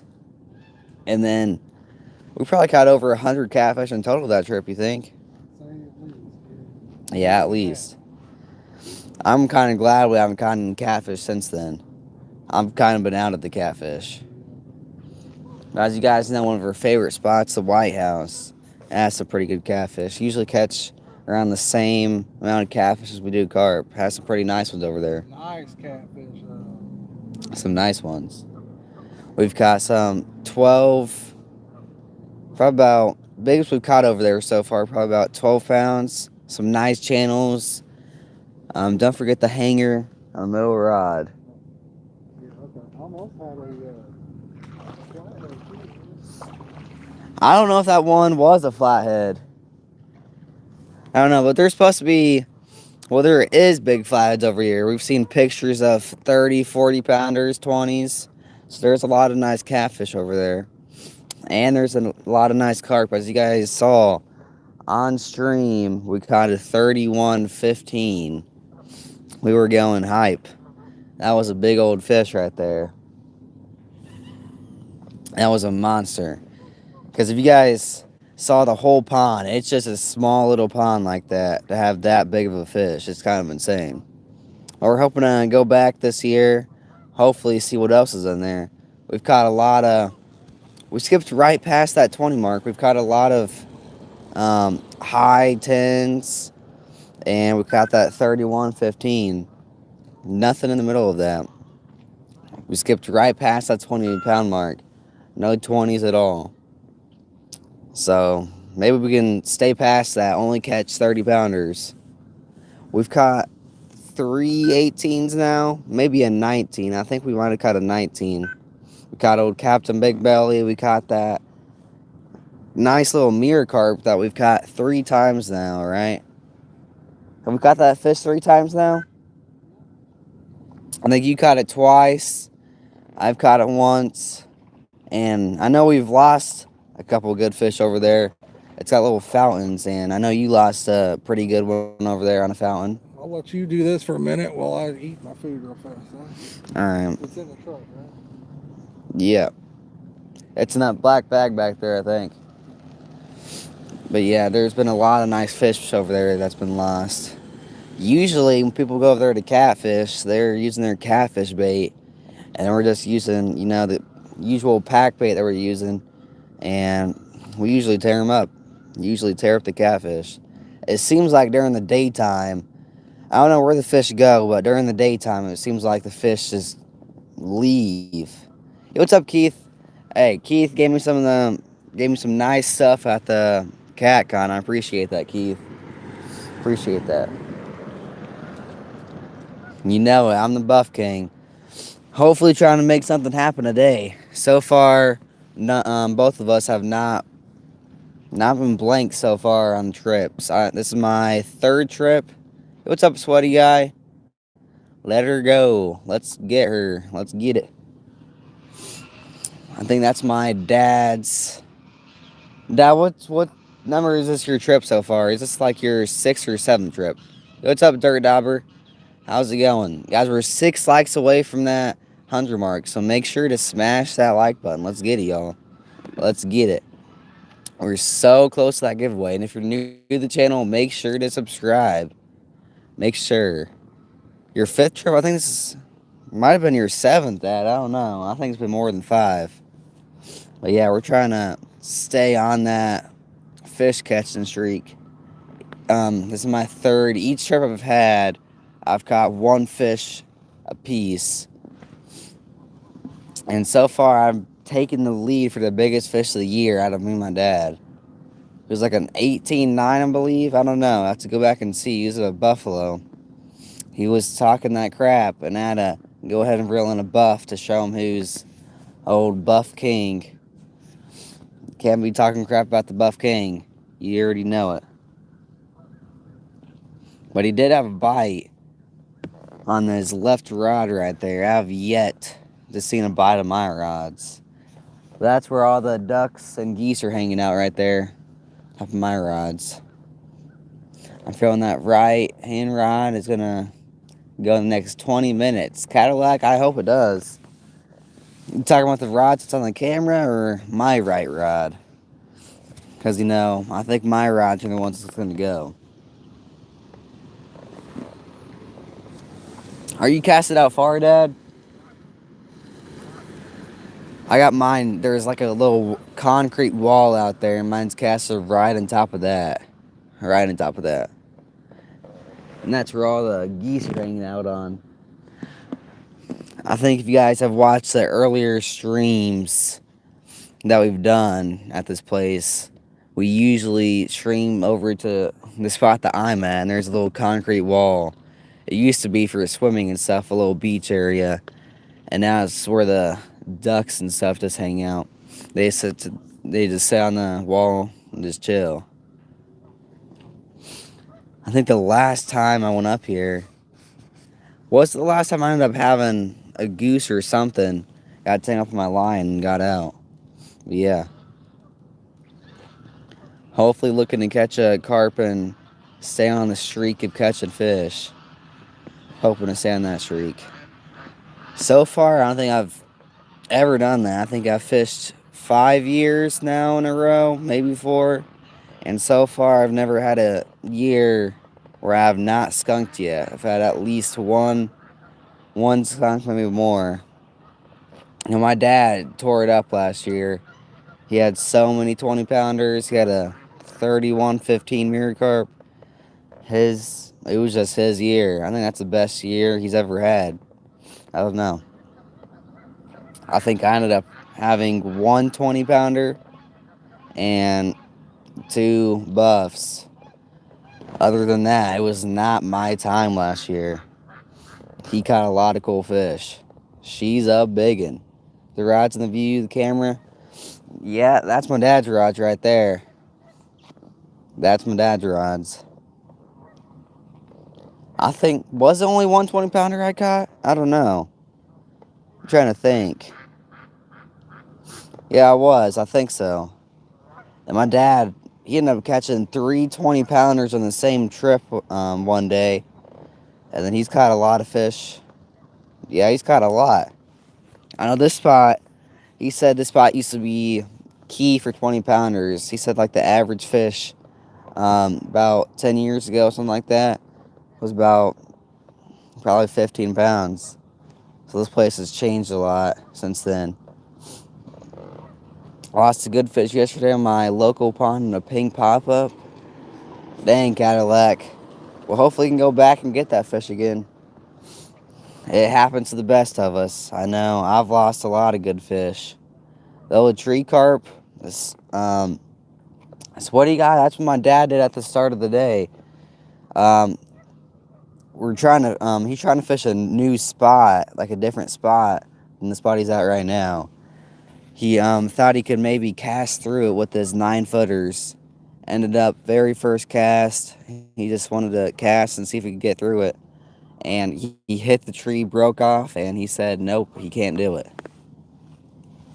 But if you guys are just in here, make sure to smash that like button. We're 6 likes away from the 100 mark. Let's get it. 100 likes by doing a giveaway. Let's get it, y'all. Need to go out and put this bait lid in the bucket. I guess my dad forgot to put it on. Go ahead and do this quick. He's always telling me that I forget to put the lid on the bucket. What am I waiting for? You mean Team JoJo? She's not out fishing today. Let me see the other comment. It's out in the cold wind, my face all day. Fished like 3 liners. Yeah, Cadillac. We've been fishing for about, shows an hour and 50 minutes. We've had 1 bite. Hopefully trying to catch some fish. Yeah, sweaty guy. I know. I've had a lot of tree carp. I've at least broke off 5 times in a tree now. At least. I've done it quite a bit of times now. It does happen to the best of us. If you guys haven't heard, we went to the Cat Con. Met with a lot of great people. Good time. Ended up getting another net. The blue net that you guys see us use now. We got a second one, so if we need a backup, we can go ahead and use that. Hey, what's up, Donald? Might be a fish hitting the line closer in. Bring one around in closer just in case. Yeah, Cadillac. My dad's got 3 out far, and I probably got 3 of mine are about 20 yards. What was that? There's a weird noise. But yeah, mine's about 20 yards away from the bank, not too far. I can't cast any farther, or I'd be past the whole concrete wall, so yeah.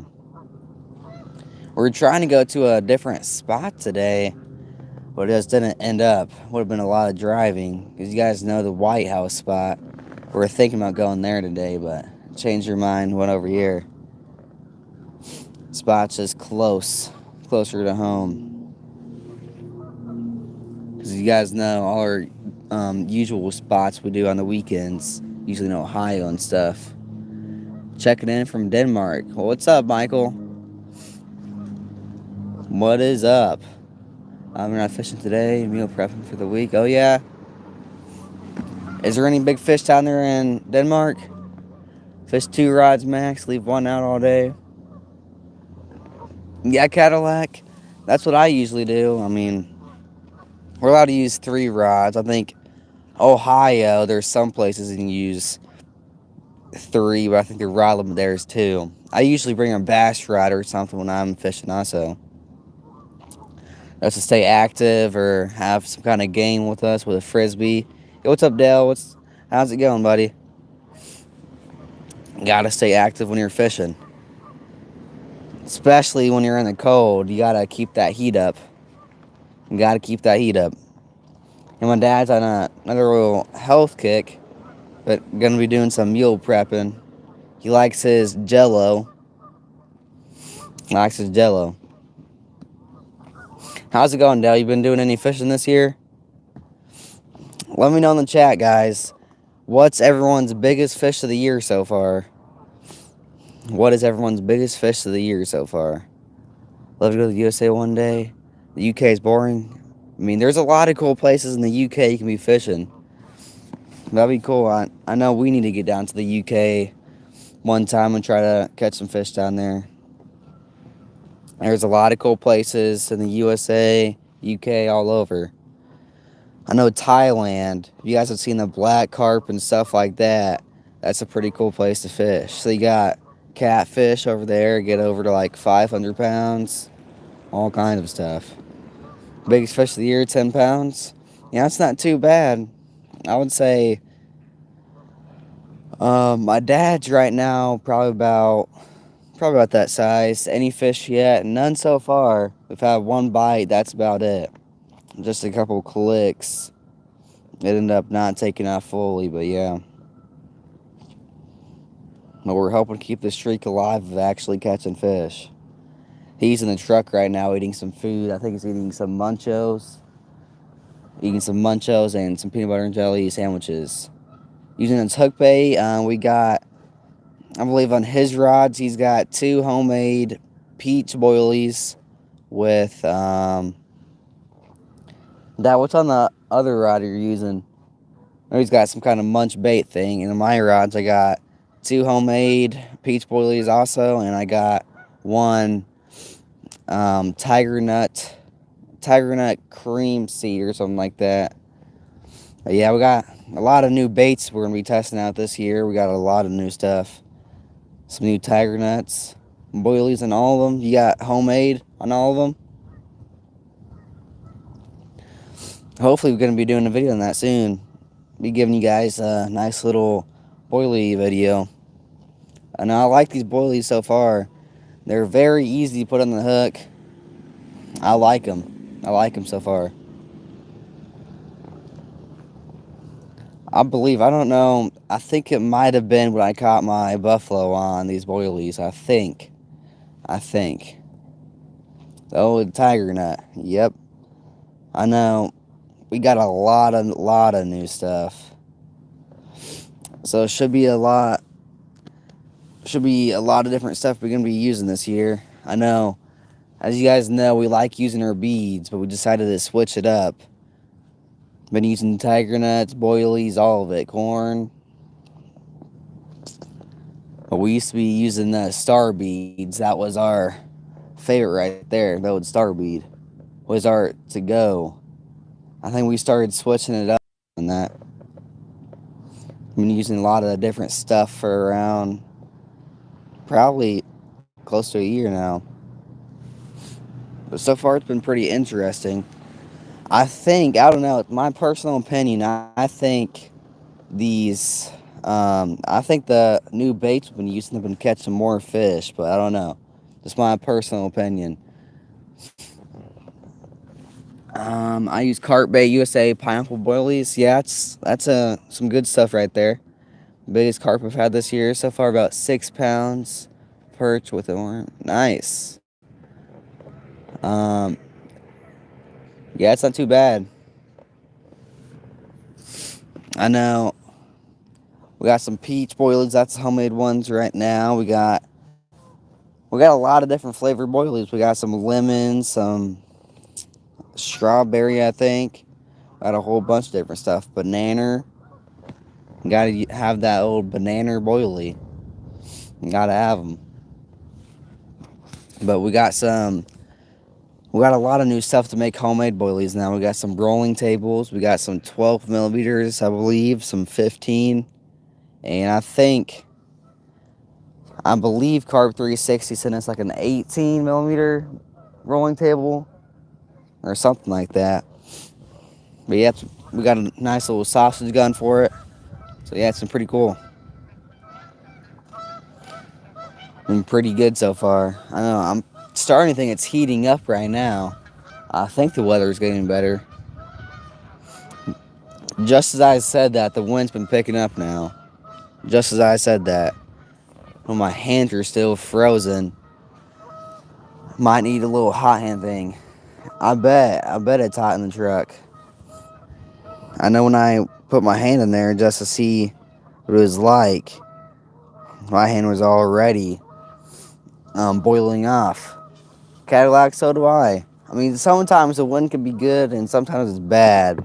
But right now, if it's in like the 50s or something like that, it definitely makes it pretty cold out. Let's get her. That's right, sweaty guy. We need to get one. We sure do. A Carp Bait USA is all I use. Yeah, Phantom. Oh. Sweaty guy, I think it's been a while since we've seen you in here. It's good to see you. That's good. Yeah, I know, right? Yep. These geese are out here making a lot of noise. A lot of noise. I think they added a swan to this place, I believe. I'm not seeing it right now. My first time I came up this year, I think I saw that they added a swan. That's pretty cool. One of our favorite places we go to, not the White House. We did a video on it about a month or two ago on catching about a 22-pound mirror. And yeah, they have quite a bit of swans up there. I believe there's 4 up there. It's pretty cool. Swans sure do like to scare off a lot of stuff. Seems that way. I know these geese up here, man, once you give them food, they just keep hissing at you. These geese like their food. They like it. I mean, I can't blame them. This packbait, if the carp like it, the geese gotta like it too. See right there.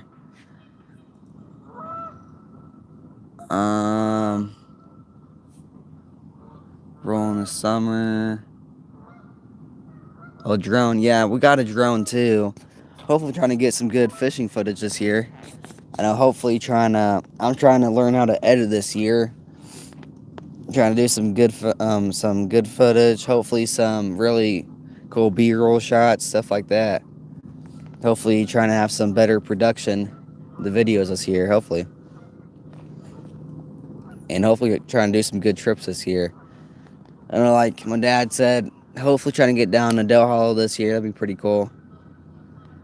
Right now, Dale, honestly, I have no idea what the water temp is right now. Can spot the fish out in the water as well. 57. What's up, big deal? Yes, good afternoon, fisher people. I'm one of those fisher people out here. I mean, it might not look like it. I'm not catching anything right now, but I'm hoping I catch one. I'm hoping. Was that sandwich good, Dad? I said, was that sandwich good? Is that the water right now for you, Brett? Is it frozen? For a while here, it was frozen. I know the first trip that my dad had, he fished in basically a little tiny thing because all the water around it was frozen.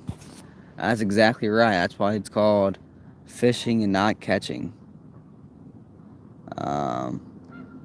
Pro lure with a drone. Yeah, big deal. That'd be pretty fun. I mean, I think if you did that with a drone, a fish would probably pull that drone in the water. I would probably say. Carp County, my Roger to the left of me over there. I got mine over there. Yeah, I've seen that Cadillac. You can use bait boats to drop bait in the water. You can use drones. It'd be pretty cool. That's what we should try, Dad. Use a drone to drop. He was telling me about an attachment he uses. What, for a drone? That's pretty cool. Yeah, they put like a GPS. They can drop it in the exact location every time. Really? Like a GPS thing, you like instantly puts in the exact location? He said that's the guy from Del Hollow. That's what he said they did. They're pretty cool. Guys, we're 2 likes away from that 100 mark. Make sure to smash it. Let's get up there. Let's get it. Oh, excuse me. Here, watch out. Stand up for a second. I think I'm going to be heading towards the truck too because it's very, very cold. I'm going to try to get us a nice view. That should be a good enough view, I think, guys. What do you think? I might get it a little bit closer. Let's see here.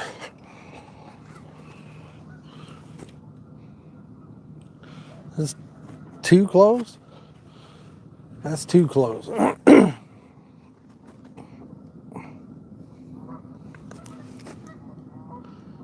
There we go. I think that's a good view right there. I'm gonna leave it. I'm gonna set in the truck and get warm myself.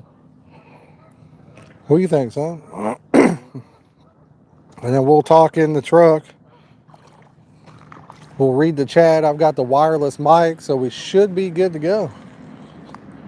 What do you think, Clayton?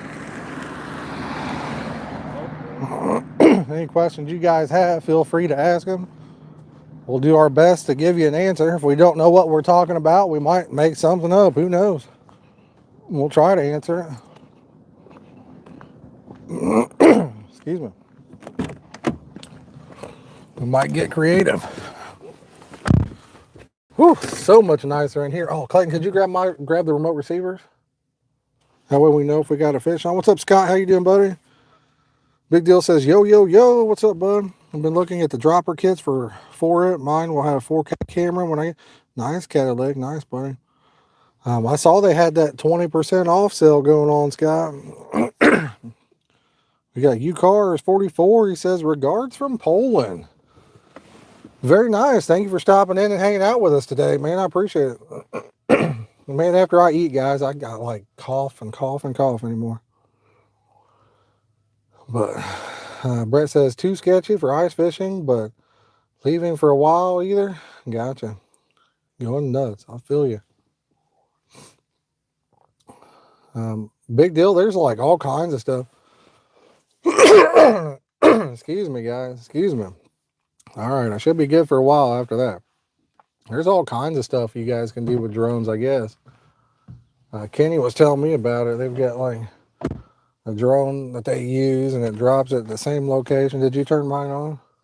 You did turn it on? Okay. I'll turn it back on just to hear it. Drone with simple bobber rig. Though they have dropper kits. It's like an arm, I guess. You fly it out to the same coordinates, GPS related, hit a button and drop it, from what I understood. That's a good way to get them baited in, that's for sure, when you're literally hitting them right on top of the head every time. That's a good way to get them baited in. I guess I'm weird. I kind of like having mine when I'm fishing. I want kind of build a little circle around it, maybe 5 or 10 foot in every direction, kind of get them coming in. Clayton, here, can you handle the tap for a second? Can you step out? I got a cough real fast. I Yeah. gotta get this stuff out of my chest real quick. You just talk to him. Step outside the truck.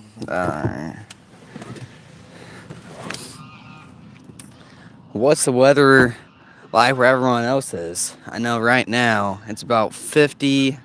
I think it said it feels like it's 50 out right now. And I'm hoping it warms up. Hopefully looking for a nice day outside. Hopefully looking for 70-degree weathers. We want that pretty soon, hopefully. But I want to know, what's the weather like where everyone else is right now? Because we're in Indiana. Hopefully trying to get back down to Texas, maybe Tennessee for Dale Hollow. Hopefully got some pretty cool trips planned, hopefully.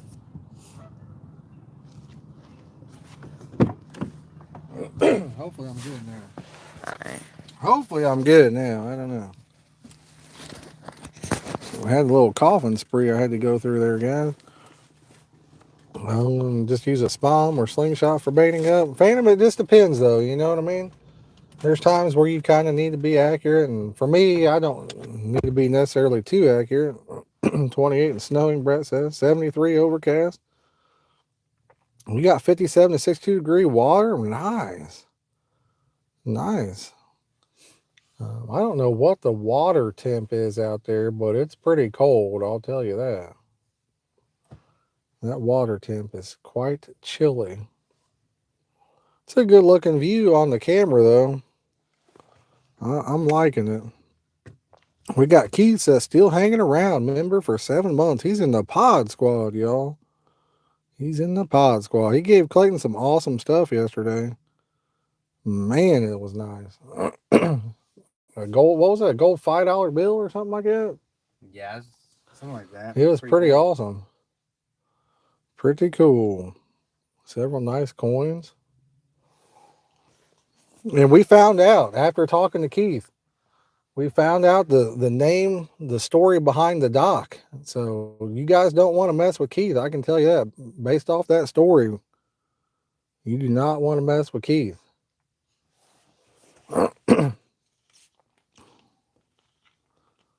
I just got some solid bags going to start using this season. Nice, Brett. Awesome. Awesome, man.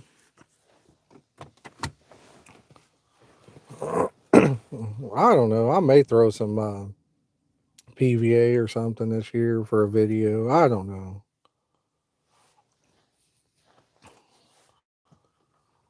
Salt bags are fun to use. You get bites quick that way sometimes. Yeah, it's like anything else. You just got to get it in front of the fish and they got to be biting.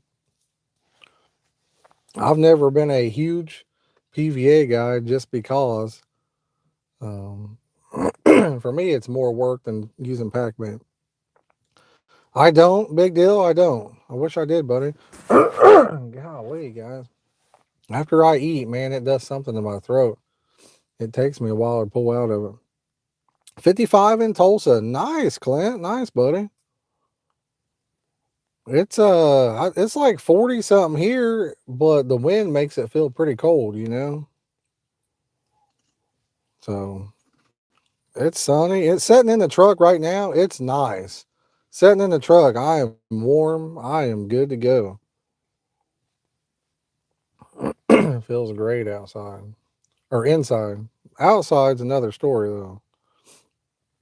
Outside is a whole nother story. What do you is in the truck right now? It says it's shorts and tank top weather down here. Big deal, yeah. It was catcalling. That's where we met Keith at. We met Keith. I can't move that. Michael Murillo, Two Stands, Pontoon Jody, Bugman, Robin C that comes in here. She was down there. I mean, there was a lot of people. Kevin. Yo, what's up, Ted? How you doing, buddy? It's all a method using PVA tape to send a few extra boilies around the hook bait. Yeah, for sure. Wife says it's 52 today. And boy, it feels a lot colder. It feels what about? Feels like 30s out there to me, or like lower 40s with that wind. Feels cold. Feels a little bit chilly out there. In the truck, I'd say it's about 60 something, 70. It's pretty nice in here. 70 in the truck? It's pretty warm in here. It's warm enough it makes a guy want to take his coat off. I don't know about that. So that's warm to me. I say it's about 60 in here. That's warm. Clayton says 60 inside. I don't know. I just know it feels a lot better. Got a few kilo of green swim stem ground bait, 2 kilos or kilograms of micro pellets on the way, and a 24 case of sweet corn. Nice, Cadillac. Nice, buddy. I've got a bunch of different liquid additives that I'll probably try out this summer. That munch bait stuff. I don't even remember what I got now. I think one of them was like a hemp thing, and I don't even remember what they are, to be honest. We got Awesome Fishing Man. He says, good evening, buddy, in chat. What's going on, buddy? Listen, if any of y'all are new to the channel, consider subscribing. We'd love to have you as part of the community. This spring and summer, we're going to be hitting the banks hardcore. A lot of live fishing streams. Tons of videos, we hope, this year. I already have one done that I need to up or release. Just saving that for a day that we can't stream, you know. And I'm probably going to put another video together on some USA style bite alarms too. Have you used slingshots to throw bait? Frank, that's a good question, buddy. I have a video showing that, Frank, if it's something you want to check out. 102 likes. Let's pump that number up, people. Nice. Hey, we got over the 100 likes. All right, guys. All right. Give me a second and we'll do a giveaway. I'm going to pull a link up to that video of using a slingshot, and I'll post that in the chat there. How's that sound, guys?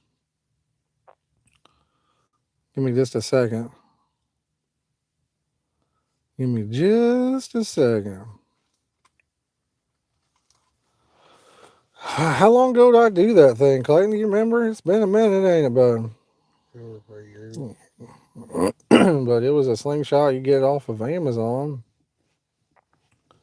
And a friend of mine was doing some fishing, and that's what he was using to. I bet you he was getting the bait balls probably a good 60, 70 yards out with it. He was getting them pretty dang good ways out there. We'll see if it lets me post this link in there. Oh, I found it.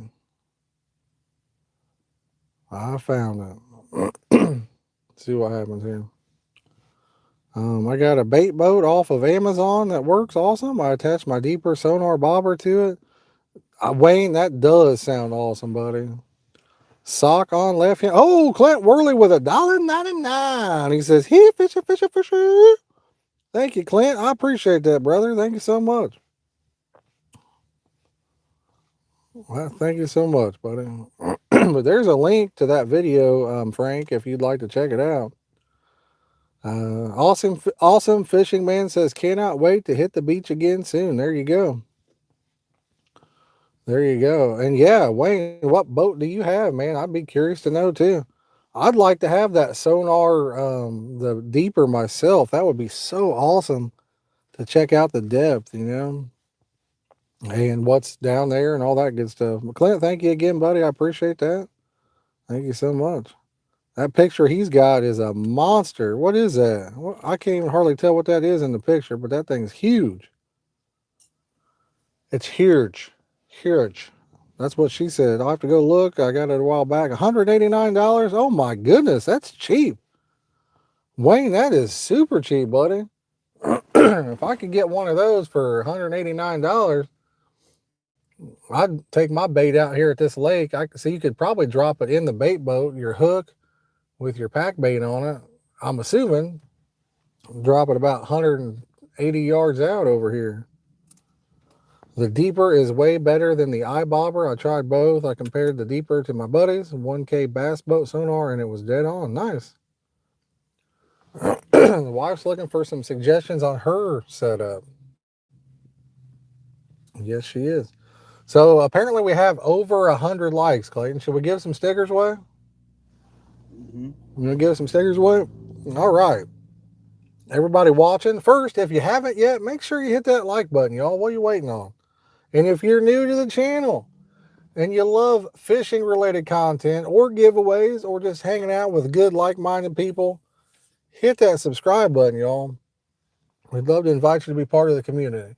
But let's do a little giveaway. Wayne says, exactly, Josh. Just set your hook in the hopper and run it out and dump it. Yes, buddy, please. I would love to know which one you got. But guys, let's do a little giveaway. Everybody drop a number between 1 and 1,000. One number per person. Thank you, Fishing Man. I appreciate that, buddy. But everybody drop a number between 1 and 1,000. Only one number per person, guys.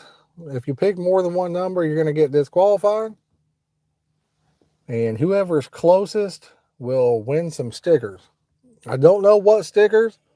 They may be my stickers. They may be stickers that somebody else sent in for a giveaway. I don't even know which ones I'm going to send out. But you do have the shot at winning some stickers right here. It'll be whoever's closest without going over. So, yes, sir. I see the numbers coming in. Nice. Once we give it a couple minutes for people to get in, I'll walk up there and do the random number generator live. You'll see it on the screen there and see who wins. Like I said, it could be some of my stickers. It could be some stickers from a different channel that sent some in or what have you. So we'll see what happens. If any of y'all want to go the extra mile and click that share button, we would greatly appreciate it. I know last year we was getting 200 people, 150, 200 people in here. I know winter hurts it, man. The fishing stuff kind of goes away in the winter time. We're looking forward to the spring and summer and fall season coming up. You owe us a money dance too. A lot of people, I think, didn't really enjoy the money dances. Big deal. That's why we kind of quit, kind of laid off on them a little bit. We kind of laid off because I think a lot of people wasn't enjoying them too much. But yes, sir.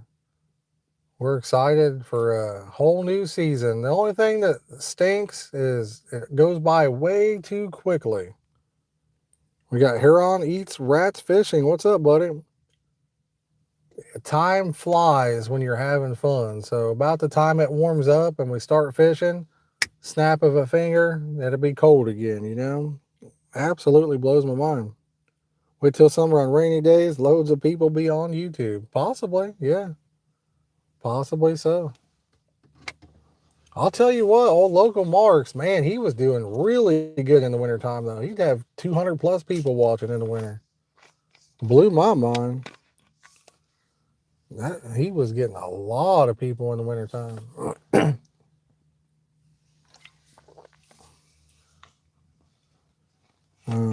Say what? Jeez. All right, are we all in, all done on the giveaway? Clayton, you want to go out there and do it and see? Can you run the random number generator? Are you capable of doing it? You need to learn this stuff, man, because at some point you're going to be taking over everything, ain't you? We're both going to be doing it. I mean, at some point, this might be your baby, you know what I mean?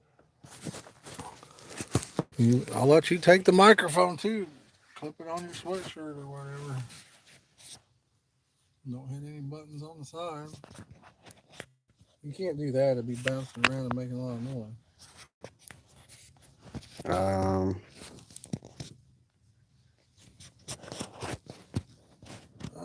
Clayton's going to go out there and do it. Just seeing a carp jump off. Can I get your phone? I believe that. Yeah, I'll get to the random number generator for him. All right. All right, random number generator. I said 1 in 1,000. Right? Those numbers all in? 1 in 1,000. We mean I think they're all in there. There, I think you should just be able to hit generate on that bad boy when you get out there.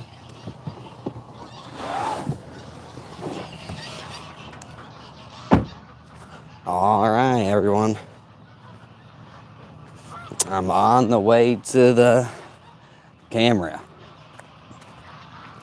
Let's see who's gonna win.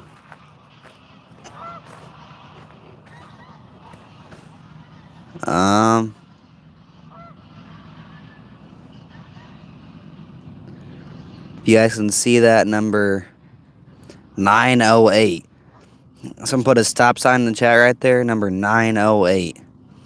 If you guys can go back in the chat and see who won, number 908.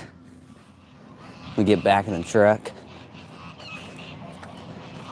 Say that one more time, number 908, everyone. That's a pretty high number, too.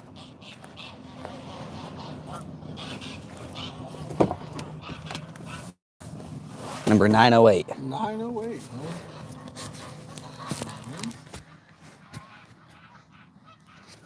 Oh, here, yeah, let me get back to the thing so I can read the stuff. Clayton said number 908. I see someone's feeding the ducks in the They just want them ducks to get tangled up in your line, I reckon so. They're saying Phantom with 819 is the winner. Phantom, it sounds like you might be the winner, buddy. Sounds like you might be the winner, my friend. We got Big Ray in the house. What's up, buddy? The dude fishing. What's going on, that dude fishing? Clayton's probably going to have a duck in his line. Some people come over here and set up right on top of his rods and started feeding the ducks and the geese. Phantom, let me type this in, and then you can send me a message on Facebook. Hashtag Facebook. And that will bring up a link. That'll bring up a link. Click that link, buddy. Send me a message on Facebook, and we'll get you some stickers headed your way, okay? We'll get some stickers headed your way. Give us a couple days. Probably be like Tuesday or Thursday before I can mail them, but we'll get them sent your way. Phantom, I have so many people that message me. For me to go back and find that would be nearly impossible. Just shoot me a message, and that way I'll have it and be good to go.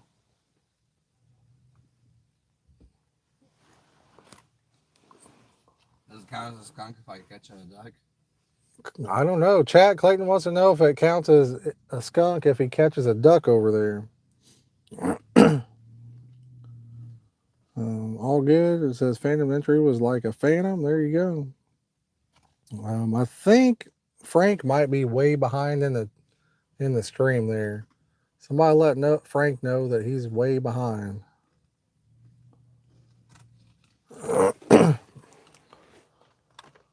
I'll do. I think you're behind in the stream. The giveaway.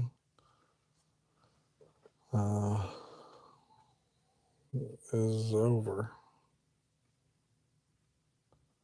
I think he's behind, or maybe somebody else had the number 856. I don't know. Could be wrong. Could be wrong. We're going in and out of service. No problem, Keith. No problem. Are you on your way back from CatCon still?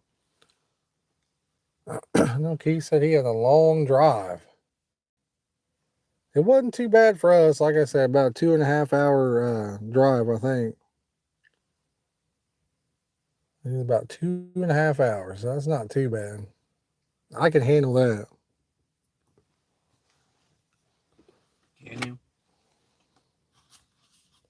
we've been on longer drives than that. Yeah, we've driven just a little bit farther than that. Now, that 12-hour trip to Texas, that did put the hammer on me. It's been a long time since I drove that far in one sitting. Ted had 895. Now that I look again, they're saying Ted's the winner now. Well, Ted, click that link above. And it sounds like you won some stickers, man. So Ted, make sure you click that link above or type in hashtag Facebook in the chat and it'll bring up a link for you. And we'll get you some stickers, my friend. Sounds like you're the winner. Bugman, we're at Springwood Park, man. We're over here at Springwood. We was freezing our butt off outside, but setting up here, it's like in the truck, it's warm, so it's hard to say. Phantom says, I said that, but everybody said I had it, so I went with it. Ted had 2 numbers? They're saying Ted had 2 numbers. I mean, see, yeah, Ted had 2 numbers, so I see his 27. Here, let me see. I only see 1 from Ted right this second. Oh, yeah, he had 2 numbers. He's automatically disqualified, so. Yeah. So, Phantom, it sounds like you won, buddy. Sounds like you won. I confirmed Ted also had 20. Yes, I see that. Bummer, Bugman. Bummer. Hope you get to feeling better soon, man. Hope you get to feeling better soon. Phantom says, okay, I'll send you the message. Yeah. Only 1 number, guys. I stress that a couple times when I do it. Only 1 number. Only 1 number when we do that stuff. Now, if we're at home doing it, Dylan says I finally got batteries in my alarms a few minutes ago. Man, Dylan could have been fishing. He acted like he couldn't go fishing because he had to put batteries in his alarm. I mean, that's as simple as opening a pack of batteries. Takes less than a minute. Maybe Dylan isn't the smartest battery.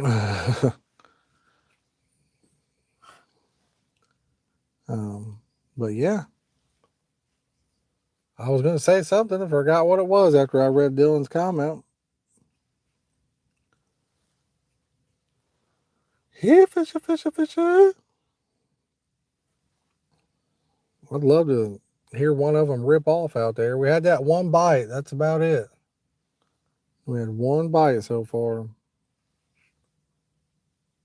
Pulled out a little bit of line, and that's about it. I don't know how well I'm going to like this line that I'm using on there. I may have to switch it up and go back with the other stuff. It's a pond that dude fishing. It's a pond. What line do you have on there? Well, I guess it's a lake. I don't know. I don't know what you consider a lake versus a pond. I guess it's a lake. It's called Springwood Lake. So I've got that PB Control Mono is what I've got on there. You don't have Whisker Seeker? I don't have Whisker Seeker on those. I put that brand new line on there. We'll see what happens. I mean, it feels good and everything, but I'm just worried about issues with it breaking off. The line diameter to strength seems a little fishy, but I've had similar lines that I really thought was going to do good, and it gets brittle and starts breaking about every cast, you know. NyQuil is good. That's one medicine that actually, when I'm sick, NyQuil does help me. NyQuil and DayQuil both. Now, when you're sick, not so good in a cocktail. Yeah, probably not, big deal. Probably not on that one. I wouldn't imagine so. Oh, man, it's so nice in the truck. We should have been sitting in here the whole time, son. Probably should have. We should have been sitting in here staying warm the whole time. What time did we start the stream? I think we started at 11:45, if I'm not mistaken, or not 11:40, 12:45. I think we started at 12:45. Yeah, that's all you can do, really. That's all you can do.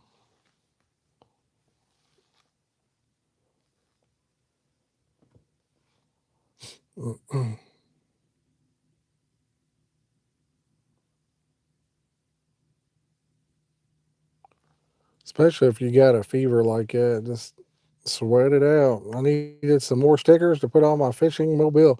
Phantom, did you win stickers from me before then?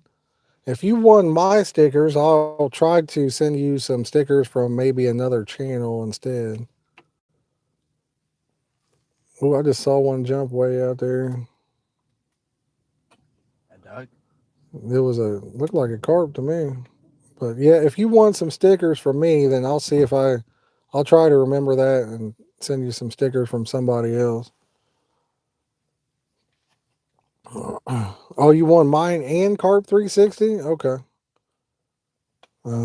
Well, Astroham sent me some from Team Outdoors and stuff, so I'll try to remember to send you those.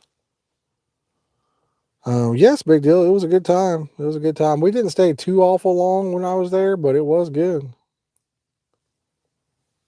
We ended up coming home. We didn't have anybody to watch our dogs or anything, so we had to get back. You got to figure in total.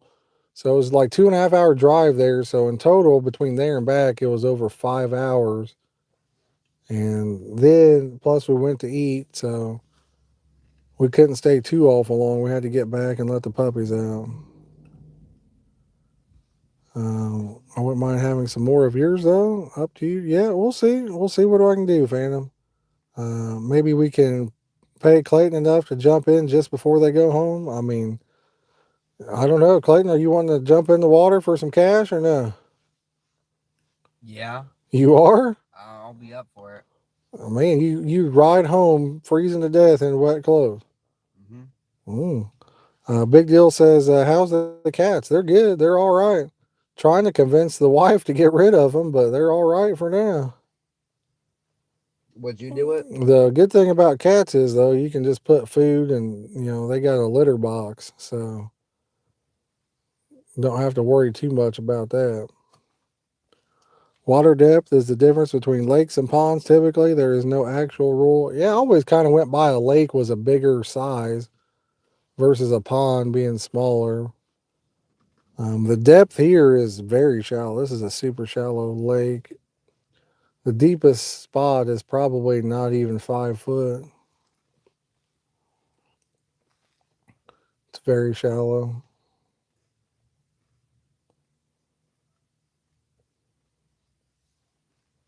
You I'm think you'd have still enough tissues to dry me off? enough tissues. No, you probably have to ride in the bed of the truck and being wet like that. The bed. Yeah, I had to find anything less than 10 acres to be a pond. There you go. I think this is bigger than 10 acres. I want to say we looked it up. I'm gonna look it up right now. I think it was 17. Let me look it up.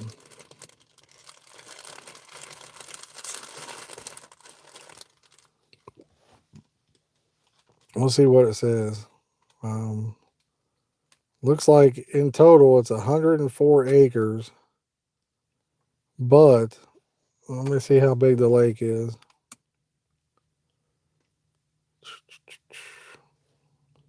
Oh, the lake is 30 acres. So it's 104 acres in total, but the lake itself is 30 acres. So 30 acres, I mean, that's a lake, I reckon. 10 acre is still huge, Catalick says. Well, this is 30 acres. So I guess that's quite a bit bigger than that 10 acre rule. Um, Phantom says, I have a pond on my property that's 24 acres. Man, that's about the size of this.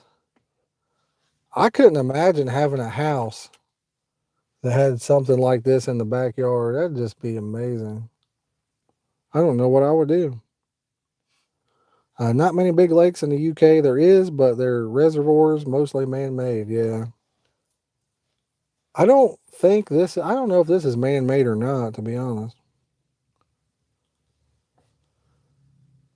I'm not sure on that. There's a used to be what like I don't know. There's a waterfall over there. I think it was made from a glacier or whatever. I don't know. So I could take a 50-foot garden hose, bury it straight down. And 90% of UK water is man-made. Carp County says the pond that he fishes is 46 acres. Ponds are usually under 20 feet deep, while lakes can be 4,000 foot deep. Ponds are less than 200 acres wide, while lakes are larger than that. Backyard Biggin says I'm fishing today. Beautiful outside. It's pretty nice. The sun's shining, but it's kind of chilly. We hopped in the truck because we was getting awful cold. When the wind was blowing, it was real chilly. It looks like the wind may have tamed down a little bit out there. But yeah, I mean, for me, I guess I would consider this a lake myself. Did you use eggs? Yes, Carp County. Yes, it's got eggs in it. I've got 3 eggs in that bad boy. We sell catfish out of our pond, $10. Catch your own. There you go. Well, I'll tell you, if it's a lot of people find out about that, they will clean you out quick. Some nice lakes here, though. Lady Bower Reservoir is a cool lake. In Wells, there's a few. Yeah. One thing about this planet, we gotta have water. If you want human life or other life forms to survive, you got to have water. That's for sure. Freedom says they restock every year. Nice.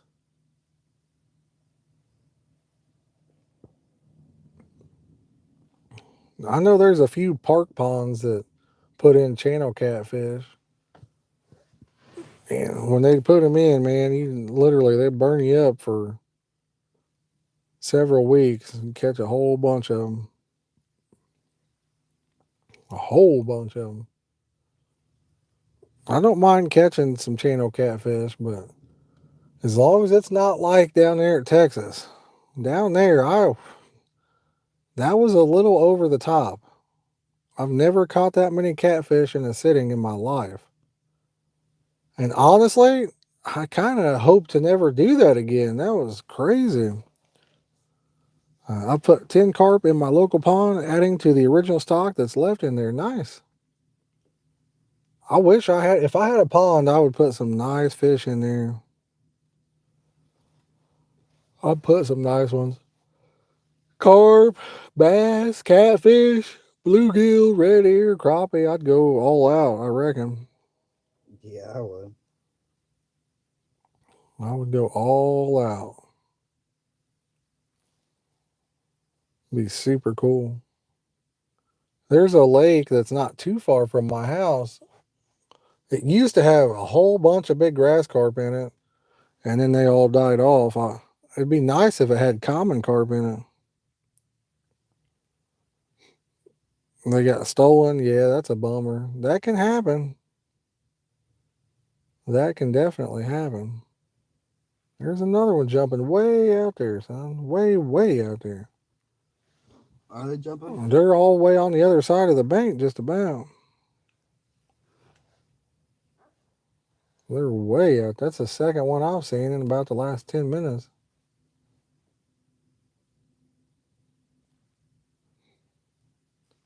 That's why I'd like to have a bait boat over here. I would love to be able to get mine 180 yards or so out there. About 15 carp max left, but have all grew to be big donkeys. I love that. Big Deal says, is Clayton sleeping? Mark says, getting ready to rip them in PA. Pay lakes are starting open. Nice, Mark. Good luck, buddy. Hope you catch you a big one today. I think Clayton's back there playing on TikTok or something. I don't know. No, I'm watching your stream. Carp County, yeah. I think it was Wayne that was telling us about a pretty cheap one. I'm going to have to look into it. I definitely want to see the one that he's got. That'd be cool. He said it was like $189 or something. Wayne, if you're still watching, my only guess is if you found one for $189, it must have been years ago. I can't imagine getting a bait boat for that now. Not one that works any good at all.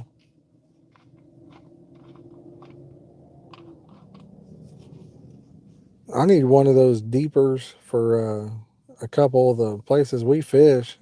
He was saying he puts one of those on there and checks out the whole lake. I need one of those for a couple places we fish.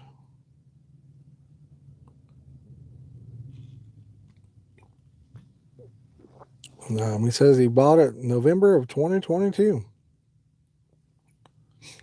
Phantom says, I'd love to see carp fishing grow as a sport in the USA. Yeah, I'd like to see more carp fishing related tournaments and stuff like that. But then again, on the other hand, not really, because if people find out about it and they have a whole bunch of carp tournaments, what will happen is then the bow fishermen will come in and take over and shoot all of them and all that. So it sounds great, Wayne. It sounds great. So I'd love to see it take off, and then on the other hand, I don't want to see it take off, you know? So many people like to shoot them for fun.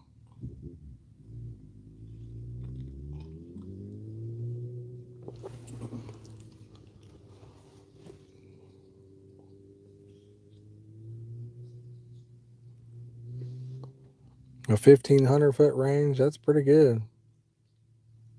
So you can go a couple hundred yards easy then. I don't know how well I go off of that kind of stuff. I think this microphone I got says it has like an 800-foot range, but I don't think it would get nowhere near 800 foot. 100 yards it would probably be dropping off.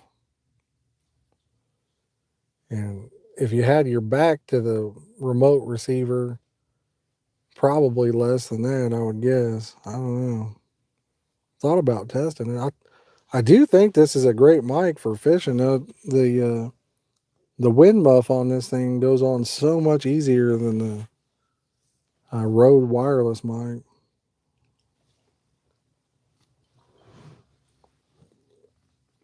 Not yet, Austin. Not yet, buddy. We're still out here trying to get some. We're waiting for a rod to take off, buddy. Nice, Wayne. Nice. Put it on a drone, and when the buzzing stops, that's how far it can go. Yeah, I mean, you can just walk. That way, you know, you can kind of do it in real time. I was listening to the stream while I was eating, and Clayton was out there talking to you guys, and I mean, I thought the sound was pretty good. I didn't really hear a lot of nothing. Heard some geese. Clayton's voice sounded pretty good coming through it.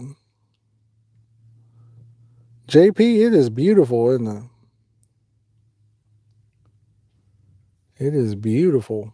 We saw Old Man in the Hill in a while. He was in here for just a couple minutes today. He was? He hopped in and he said that he was dropping in to say hey, but he couldn't stay.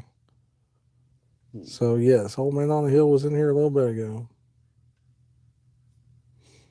There's some waters back here, ain't there, bud? Yeah.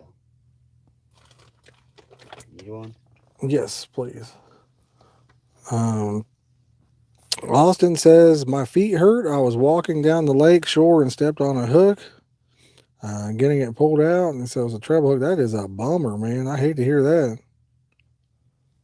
The rod pod I'm using is, what is a Signet Grand Sniper. And the butt rest fit the handles of mine perfectly. JP says, can't wait till next weekend. I hope you catch a big one. Brett says he's seeing a different bait boat for $165. He said he was going to email it to me. Brad, I'll definitely take a look at it. I don't really have the money right now, but then again, I don't know. I may have to just try to come up with it. Sounds very interesting. Could be a good video. Mm-hmm. Honestly, what I would probably do, I probably wouldn't even use pack bait a lot. I'd probably use straight up corn if I had something like that. Man, that's a bummer, Austin. That is a bummer, man. I've I don't remember if I've stepped on hooks or not. I stepped on a board one time and had a nail go through my foot, and it hurt when it first went through. And like boom, and I pulled it out. And when I pulled it out, it wasn't that bad.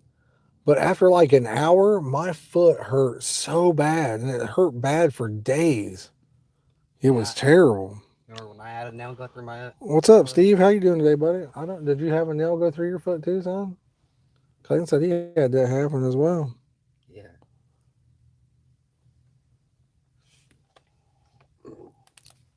But I got a lot of good fishing ideas.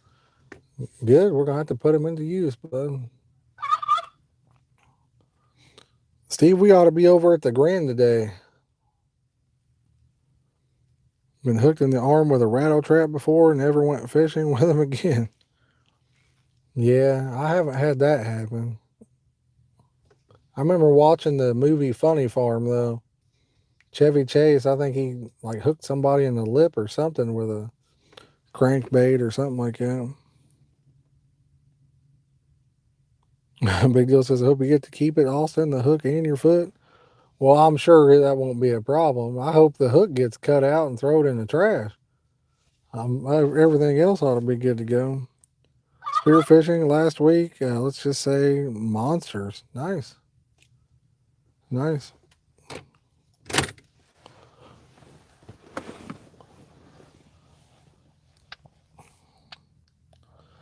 Carp County, I use anywhere from about a size 6 to a size 2.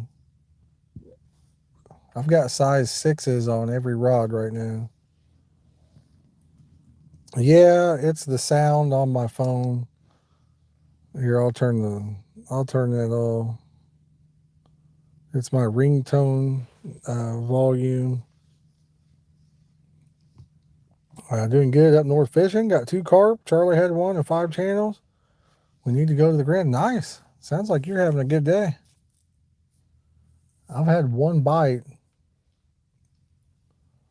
1 bite. Andrew Harper says, I use 6. Seems to be a good size overall. Yeah, number 6 is pretty good size. Just depends on what rig you're using.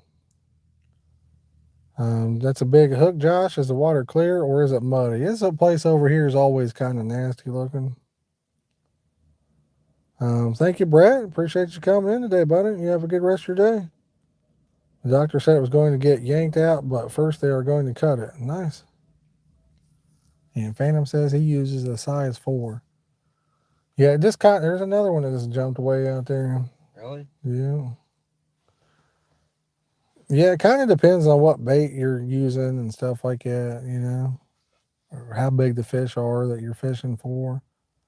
But a size 6, if there, he just jumped again, right? Same fish. See that splash out there? Mm-hmm. But yeah, I mean, those are geese out there, but I thought there was a whole bunch of them jumping.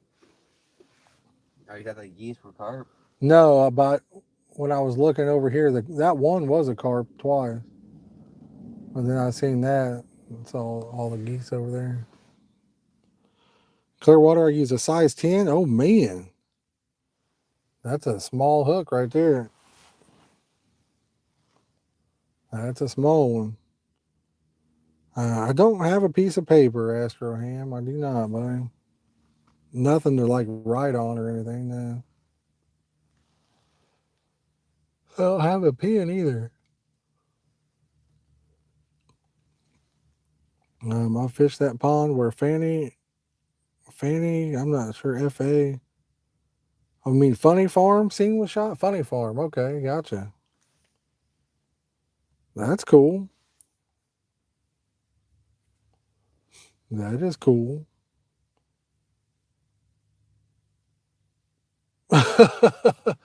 Yeah, I don't have a. That was a fish right there, Clayton. Even close in there now. Was it? Yeah, I guess. I mean, I see a splash. I'm assuming it was a fish. Astraham says he wants a 10-euro refund after not catching a fish, Clayton. What do you think about that? Well, we got him next year. He said we'll catch one on the next one. It ain't over. I haven't fully given up yet. I think we might get one. You can't use anything bigger than a size 8 as they damage the fish. I wish I could, but it's probably going to get me banned because I don't have anything like that on my channel. It's too gruesome. Yeah. Yeah, it is. A lot of that kind of stuff. I mean, I'm going to really watch my P's and Q's from here on out on stuff I put on there. I'm going to really pay close attention. That's for sure. YouTube's changing a lot of their different rules and guidelines and all that. So even posting content that shouldn't cause you a problem nowadays can cause you a problem. I gotta be careful. Gotta be careful. Ducks, big deal. Said I see some ducks about to swim out there in front of my line. Hopefully they don't get snaggled in there.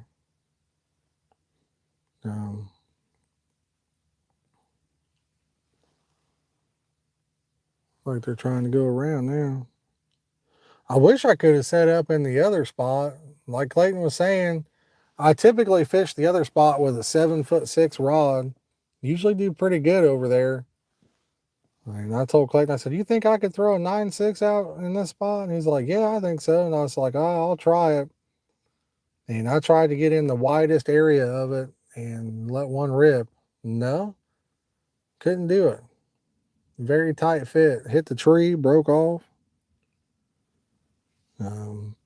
They must have heard me. He says when fish get caught all the time, over time, they get damaged mouths, and some smaller hooks and barbless hooks are only here, 90% of places. Yeah. Yeah, we don't really have that issue over here at Cadillac. Most of these fish only get caught once. Sometimes I'll catch them 2 or 3 times, but a lot of them probably never get caught. Most people over here probably use an even bigger hook for carp fishing. There's a lot of people I see that use a size 1. I've seen people using 1/0 hooks. I mean, I've seen some big hooks.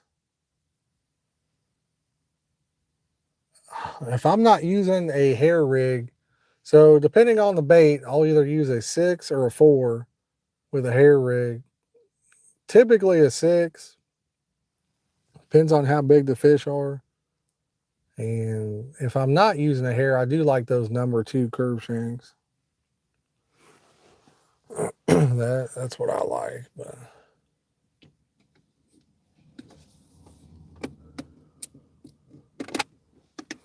I think about everything here has barbs on it too. I don't know too much about, most of them are micro barb, but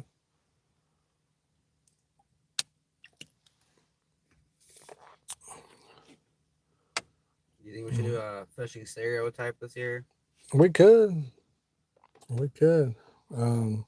Fam says a lot of so-called carp fishing using treble hooks or multiple hooks on one rig. I don't really see too many people using treble hooks.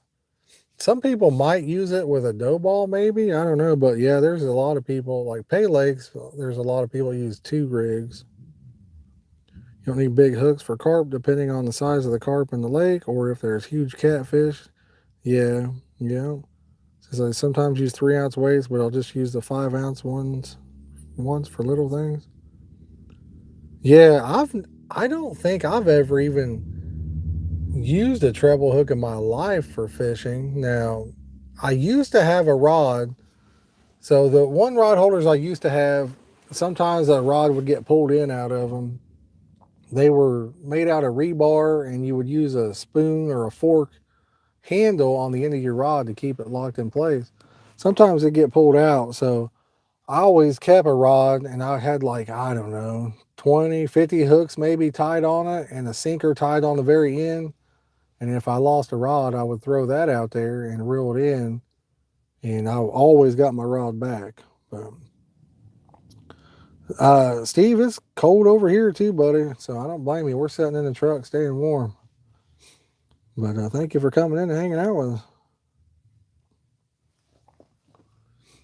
But I mean, it's all about, like I say, use what works best for you and all that stuff. I had somebody comment on a fishing line video I had or something the other day telling me you didn't need anything more than 17-pound test, even for a shark. So kind of got a chuckle out of that one. I use 20-pound tests. I've got 28 on there now because I wanted to try this new line, but I use 20, and that's just what I like to use. Now, do I have to have 20-pound tests? Certainly not, but I like it. 80-pound braid, yeah. Braid, I mean, you got to figure it's a smaller diameter, so you can definitely step it up. With braid, I used to use 40-pound braid. But it's all about just using whatever works best for you and in the right moment. Andrew says, to me, the size of the line isn't necessarily for the fish. It's for the stuff I'm fishing in, large rocks, snacks, etc. Yeah, true. I mean, 20-pound test, I break 20-pound tests all the time because I get snagged into a tree or whatever. Happens a lot. Austin says, does anybody have a pole that you can slam into a tailgate and won't break? No, but I'll tell you the best way I've come to find out on how to avoid breaking a rod in the tailgate is to just not shut it in the tailgate. That's the best way I've found to avoid that, Austin. Lots of snags in the water where I fish, so I use heavy braid to keep them out. Yeah, nothing wrong with that. Nothing wrong with that. Like I said, I think it was like a live stream I done a couple years ago. Somebody had commented just the other day, and it said something about you don't need anything bigger than 17-pound, even for sharks or something of that nature. I don't know word for word, but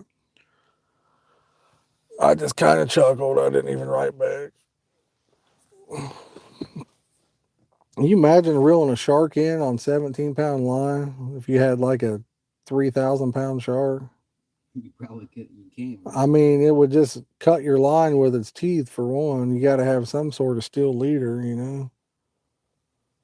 So Gerald says, just ready to get back to fishing after surgery for colon cancer. Well, Gerald, I'm ready for you to get back into fishing, buddy. I hope you're feeling better. And that's good news that your surgery went okay. We're all glad to hear that. So you can use braid, but you have to have a normal line at the bottom where the fish is with safe lead clips and all that.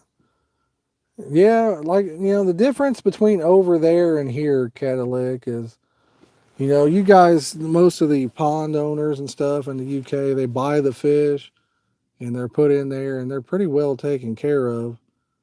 It's like a huge investment. Over here, carp are so plentiful that even by state regulations, most states don't have any regulations against carp or anything. There's a lot of people that bow fish them, and I've run into people that would literally fish for carp, catch them, and throw them on the bank beside them. And I just sitting there fishing, trying to catch them just so they could throw them on the bank and let them die. It just blew my mind. So, blew my mind. Austin says, I slammed my biggest pole into it and it lasted. I was surprised until my friend did it to his pole snapped in half. I bet. What kind of pole did you have, Austin? Yeah, that's what Big Deal says. That kind of answers the question. We saw that one brand, Toughest Freaking Rods. Yeah, there was a rod down there at CatCon called Toughest Freaking Rods or Friggin' Rods or something like that.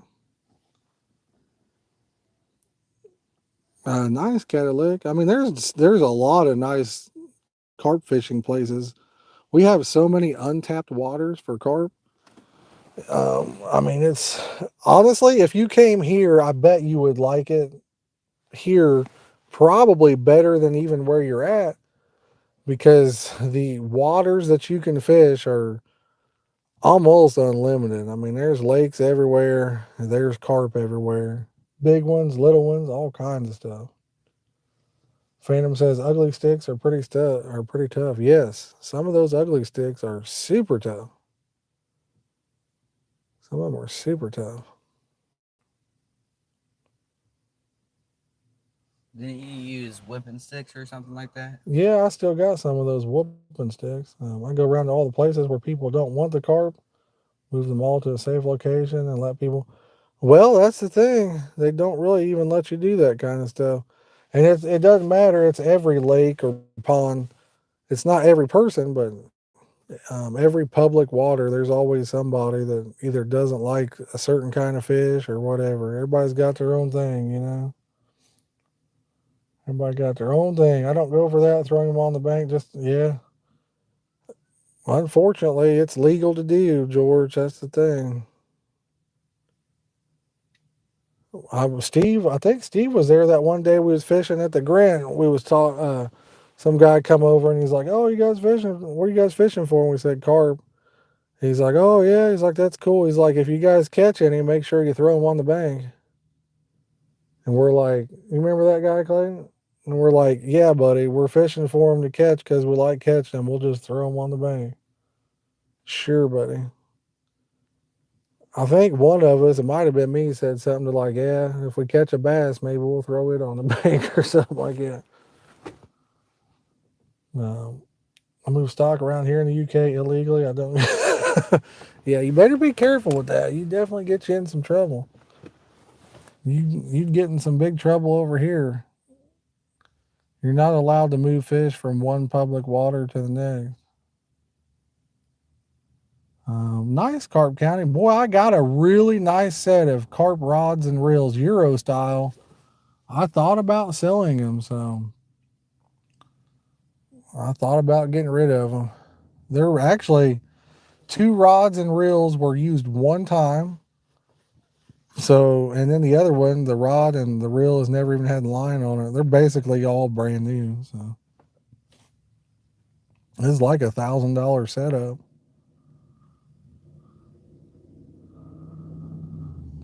But yeah, I thought about selling it. It's just been collecting dust for a couple years.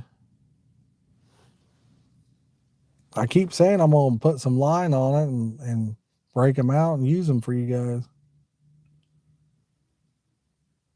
Big Deal says you're not allowed to use Euro rods in the U.S. They're for metric waters only. There you go. Carp need a safe haven. People that kill fish, or there's a lot of people that do it just for sport. I mean, it's just a lot of people do it. I don't know how many times I'll go somewhere and fish and see or somebody may have caught bluegill and then decided they didn't want to keep them and leave them laying on the side of the boat ramp and stuff. And it's like, really? Carp County says use them when you go to Del Hollow. I mean, I like the rods that I use. I like using the casters. Yep. I saw a thing where people were bow fishing catfish the other day. It popped up in my Facebook feed for some reason. Well, Cadillac, what I'm saying is, so just to give you an idea, one day it was actually at Del Hollow anyway, but we walked down by this boat ramp. Somebody had caught a bunch of bluegill, big ones. And I guess they decided they didn't want to eat them after they'd already, kept them in their boat. They laid them on the boat ramp. Remember at Greenville there, somebody put a bass on a stringer and just left it. Mm-hmm. Somebody had a bass on the stringer, just put it on the stringer and then left it. It's like, what the heck? Big deal. I mean, every species of fish out there will eat other eggs pretty much. So the most destructive species to other, spawning fish, it would actually probably be bass. So bass will literally eat anything. They eat stuff just because they get mad. But the ones that are really destructive are like Asian carp. They can kind of take over. And unsterilized grass carp can take over.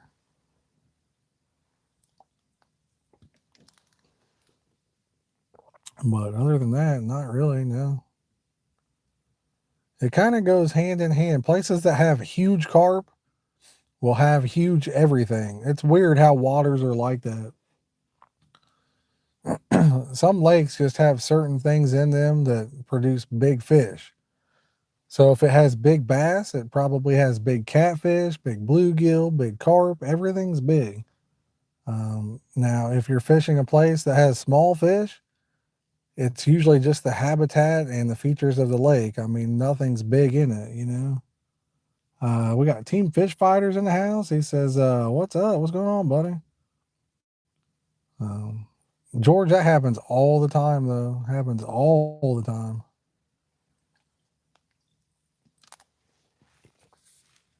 It's just part of it, you know. Me too, Phantom. Me too. That's what I like to do. Catch. Sometimes I don't even get a picture, but catch, photo, release.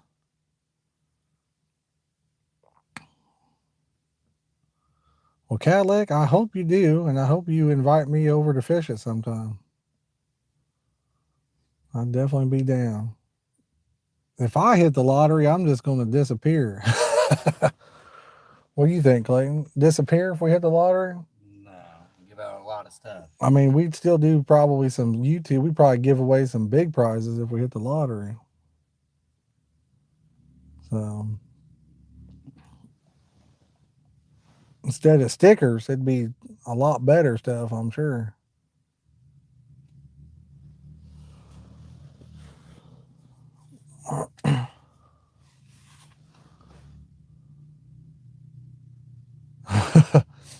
They'd probably trace every bit that you won, Phantom.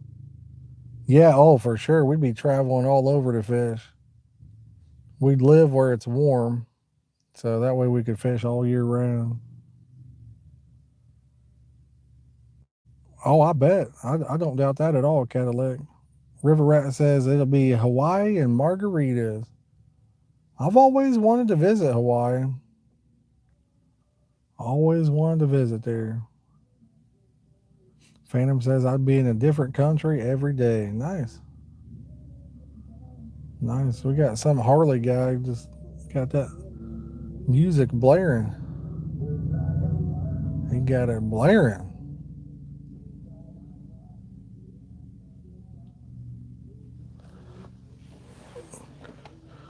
Yeah. One thing though, I don't have to worry about winning it because I hardly ever play it. Big Rig and its babies on YouTube. I'll try to remember that. Thank you, Wayne. I'll definitely take a look at it, man. I don't really have the money for one, but at the same time, I may have to just try and make it work because that's something that could be really cool. Phantom, I'd say they can grow a lot more than that in a year. With the right habitat, the right ecosystem, I think they could grow a lot more than that.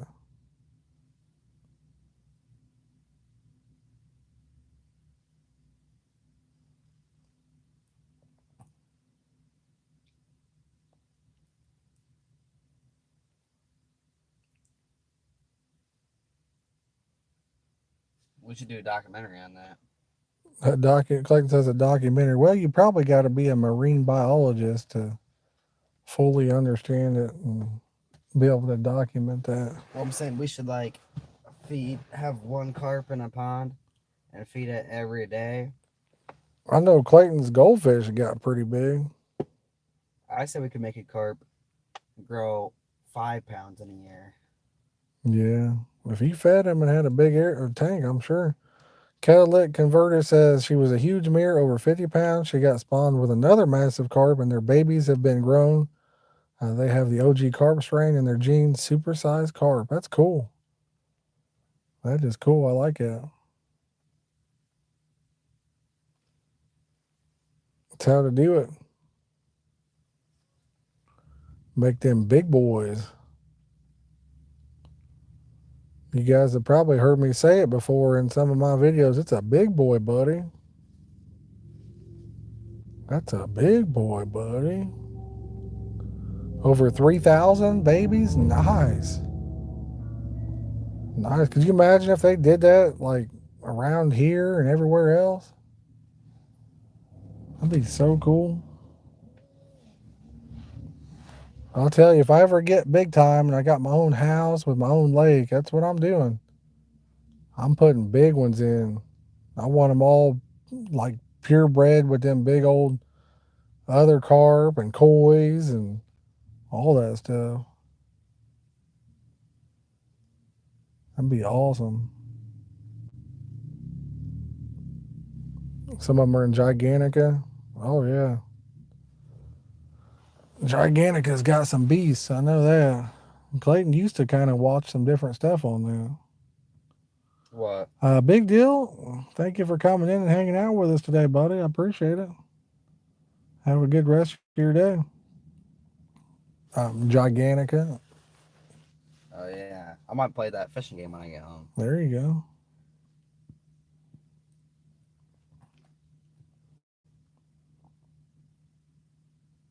Is that where Carrot was from too? Is he from Gigantica or she?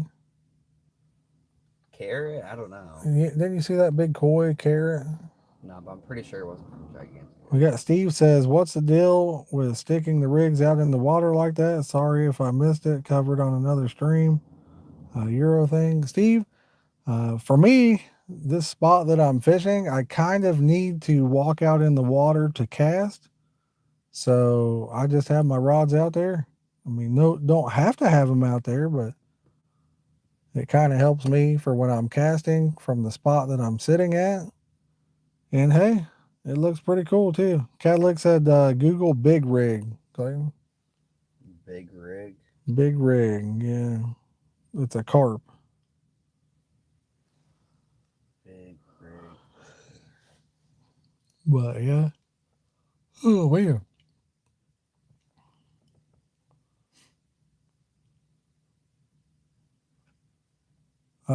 He says carp, not oil rig. I figure big rig over here in the States, the first thing that would pop up probably a semi.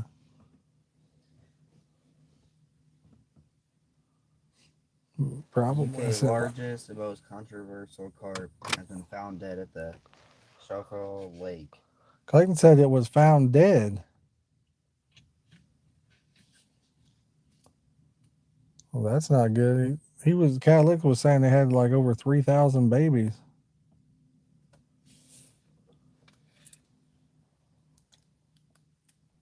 It was 71 pounds. Clayton said it was 71 pounds. That's crazy.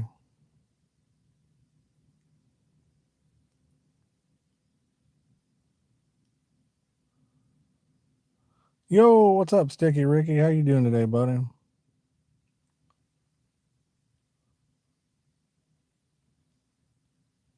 How are you doing today? We're just out here relaxing. Got the rods out. We're sitting in the truck trying to stay warm.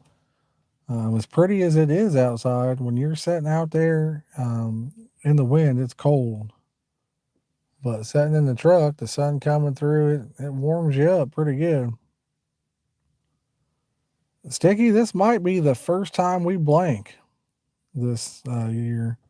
Future is bright and going to be some big monsters soon. Heck yeah. Yeah, it's awesome that they were able to breed it or whatever. That's just awesome.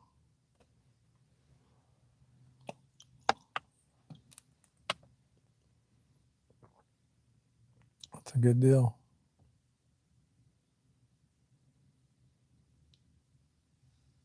We just need to catch a state record. It's gonna happen. I promise you, I'll catch a state record. You guys hear that? Clayton says he promises he's going to catch a state record. In a matter of 10 years, it will happen. And he said in 10 years. You want to put a $10 bet on that? Mm-mm. I think I will, buddy. You think you're ever going to catch a state record? Me? No, I will never catch a state record. Sticky Ricky says my buddy is doing the Carp Classic in New York. That's cool. That would be awesome. When is it? I don't know. I saw on the American Carp Society they were talking about it. I'm not sure when it is. It'll be coming up here in the spring.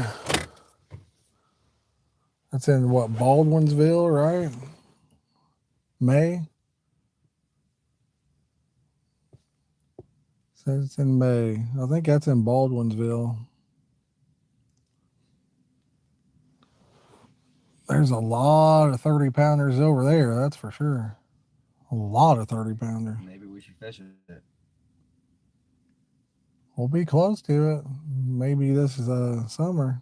If we go over there and fish with Carp 360, we might be close to it. Where's he at again? Pennsylvania. If we're close to him, maybe he can fish it with us. Never know. What is it? Like, do you have pegs you fish at? Well, yeah, for the tournament, there'd be pegs. Cadillac says, I'm going to the tackle shop in the morning to get a pint of maggots and some lobworms. Gonna hit the canal. Nice.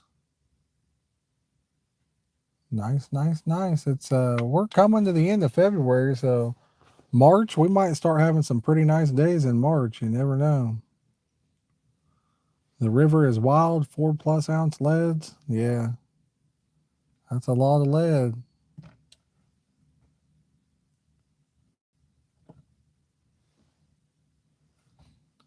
A lot of people use even more than that.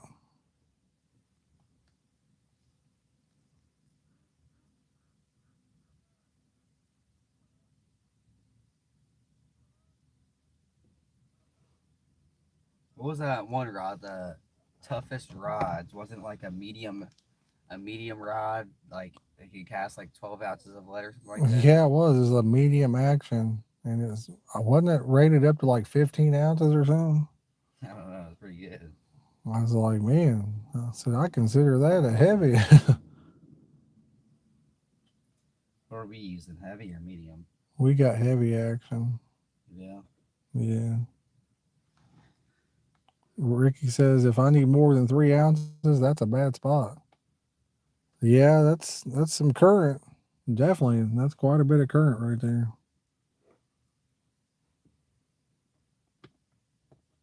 We typically use 2 ounces everywhere we go.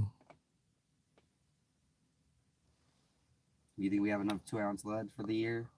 I don't know if we have enough for the whole year, but we got several of them right now. I don't think we've lost any leads this year. Well, I just lost yeah, one a minute ago. Yeah. Those ones that Ray coated, I really like those. It'd be cool to have some more coated ones like that.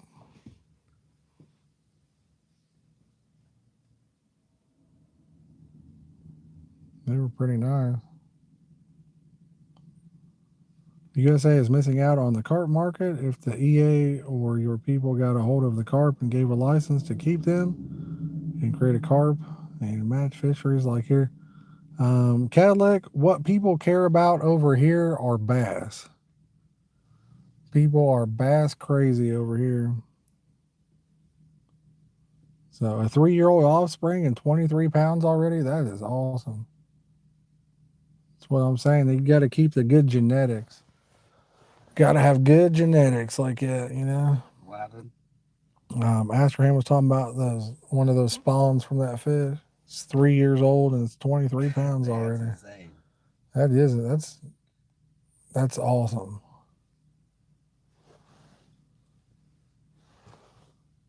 Says bass are beep, easy to catch, and they will eat your hand. Yeah, that's what they care about over here, though. I mean, I like catching a bass every now and then too, but all the money in fishing goes pretty much towards bass fishing. That's where the money is for the bass boats, bass rods, the tackle, all that stuff. Yeah, that's what I do is fish lakes and ponds. I don't really have any rivers around me, Sticky Ricky. Don't really have any rivers to fish. I got you into lake fishing for carp? Well, nice. River carp, most of them put up a little better fight, but people love to come here from UK though because our carp are wild. Yes, that's true. Yeah. Yeah, that was walleye catalytic, but I'm sure it probably happens in bass stuff too. But that was walleye there. Like I say, I mean, it's, we don't have a lot of the same kind of passion for carp. Most people don't have a passion for carp over here in the USA, but the people that do fish for them kind of have it made because we have such a wide and vast source of carp. So, oh, I bet, Brad, I bet. All river carp, for the most part, fight pretty dang good. They're fighting that current all day long, you know? Yeah, what's that one place you thought you had like a 20-pounder on? It was like 5 pounds. That wasn't a river. But still, they put up a good fight Yeah. against, didn't they? I think we need to go back to that place again this year too. Sylvan? Yeah. That, and if you're a bank fisher who like to catch big fish, they're perfect. Yes, they are, Andrew. Yes, they are. Cadillac says he's been hooked on them for 22 years. Nice. I've been fishing for them even longer than that. I'm 41. I think I started about 12, maybe. So, dang near 30 years. Brett, I caught one at a place called Sylvan this year. And I've got footage. I don't know how many carp we caught that day. We caught a lot. We never made a video out of it, but I mean, we tried to do a live, but the live stream didn't work. We didn't have a good enough signal. We started out and then it just kept disconnecting. But we probably caught 50 or 60, I'd say. What do you think, Clayton? 40. Clayton said 40, but I don't know, man. I hope the very first one, it wasn't even but 8 pounds, maybe. I thought for sure I had me a 20-some pounder on there. That thing was nuts. It was a good fighter. That was the first fish of the day. Me and Dylan were like, dang, already? We wasn't even there a couple minutes, huh? And you thought you had like a 20, 30 pounder rod. Yeah. I don't know how many times we had 2 or 3 on at the same time. Clayton hooked into somebody's fishing pole. I almost pulled it in. It got close. Yeah, he was reeling it in, had it right next to the bank, and it broke off. I was like, what the heck?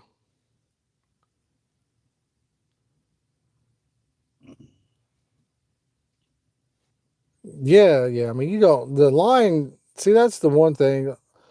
The line strength doesn't determine how big of a fish you can reel in. I mean, if you can reel in a carp on 6-pound line, you just have to have your drag set correctly. I see people all the time, they're like, oh man, I've got broke off and I had 40-pound line or whatever. If you got broke off a 40-pound line, then you had to have that drag as tight as it could possibly go. I don't even have a reel that could handle how tight that would have to be.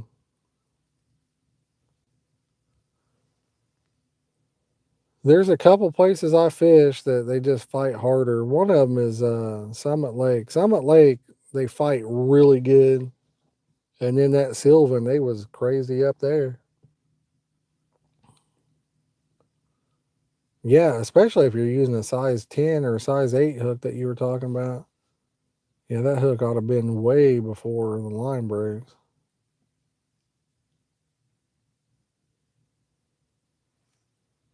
I would think, anyway. Why did that? Surprised that the one line broke again on that fishing rod. Must have had a shark on it. Something. I was trying to find the footage of that because I was going to turn that into a YouTube short. But I had so many clips to go through, I never could find it. Yeah, Clayton was reeling in somebody else's fishing pole. And I was like, oh boy, there you go. He got it right next to the bank. And it was really deep right off the bank, remember? So didn't want to try to walk out there and get it, but I think it was just like a tiger spinning rod setup anyway.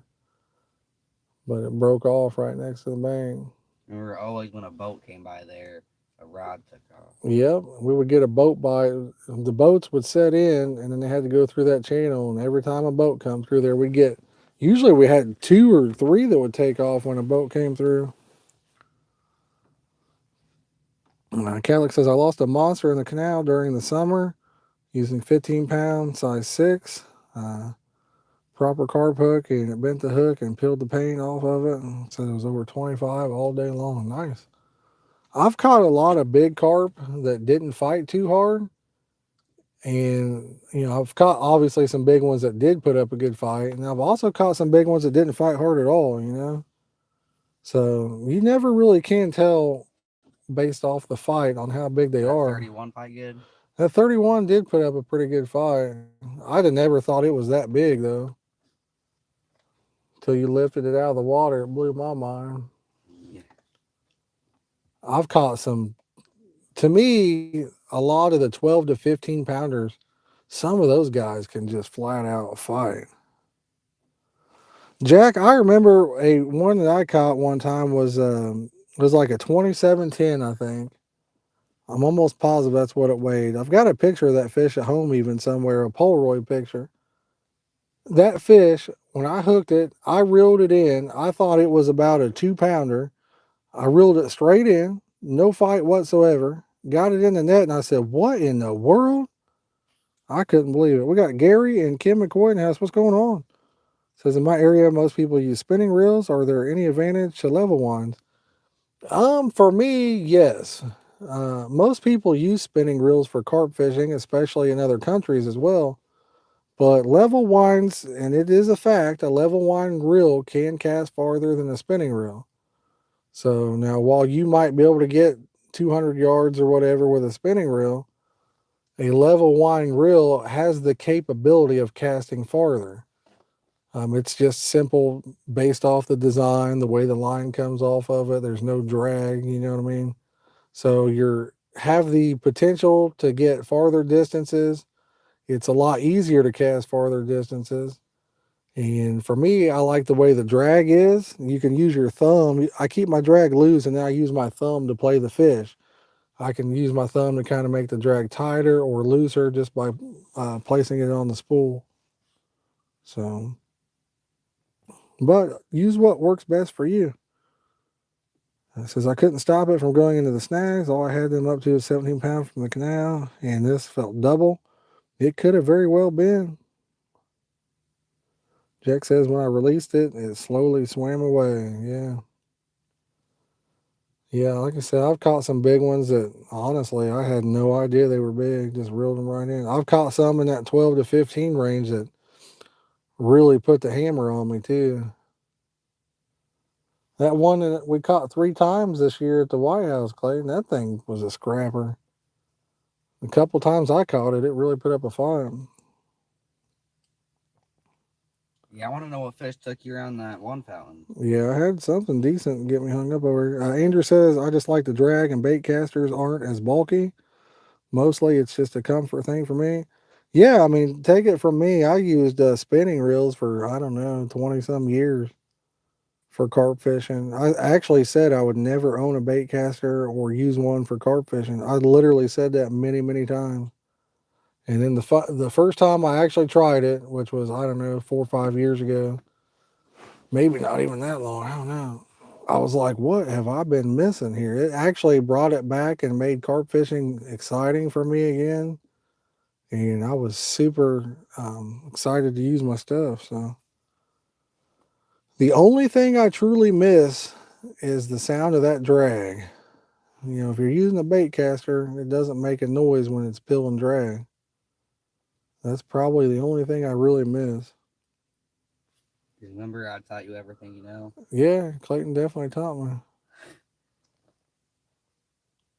I'm the one that got you back into it. Yep. Remember, because you had that one simple packbait recipe.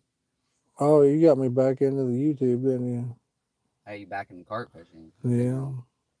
Because I was like, yo, we should go. And this is the very first place that we came here. Came here. I actually got a video of you somewhere highway when you were probably about 7, maybe 6. You were real young. So when I got you back into it. Yeah. Remember, you showed me pictures of fish. I was like, dang, I got me interested. I'm like, Dad, we should go fishing. Yeah, I remember when you kind of started getting into. We was going over there to the reservoir and it was freezing out. Remember we had a double 20 on there.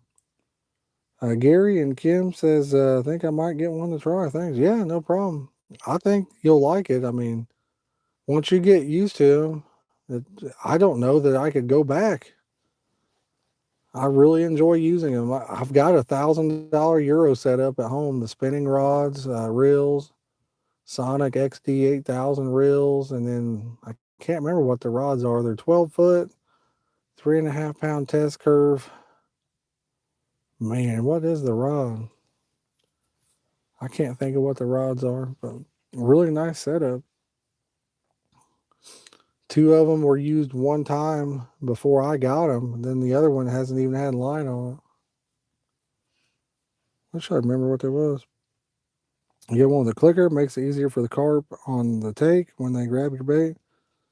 Yeah, I mean, that's what I got is on the rod pod, that's what you have to do is turn your clicker on.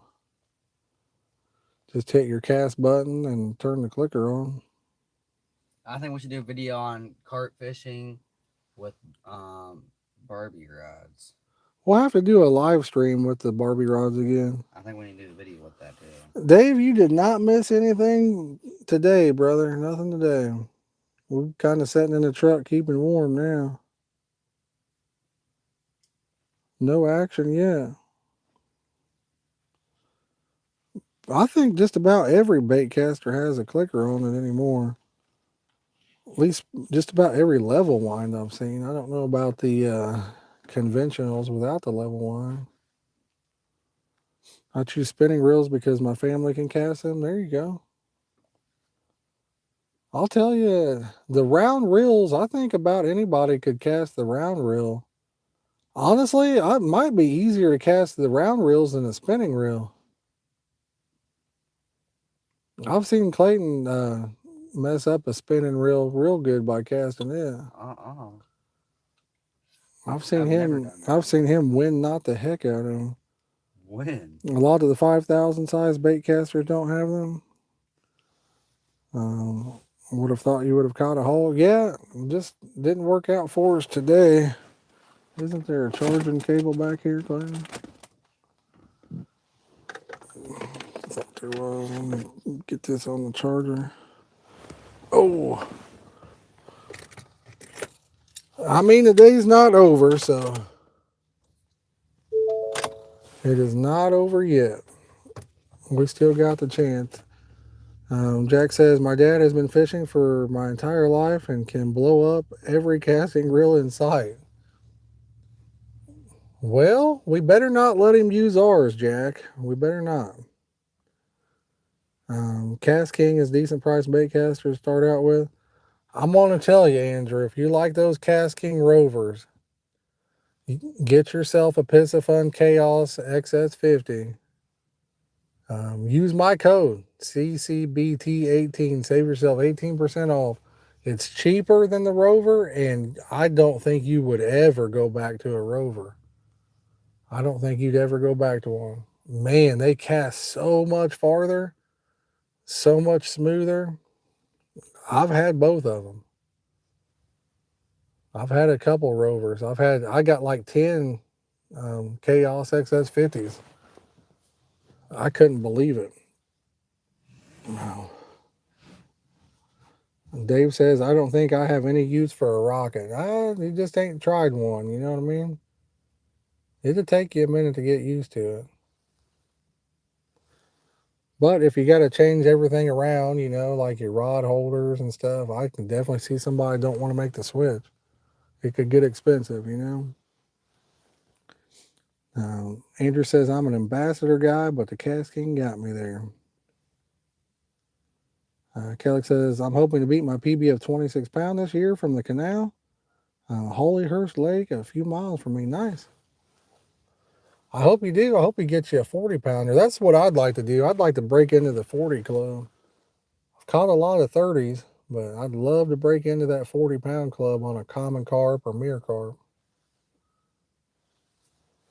My favorite thing about the Abu Garcia rockets is the fact that you can use them, and if you keep them in good shape, don't get them all scratched and chipped up, you can sell them for what you gave for them. You know what I mean?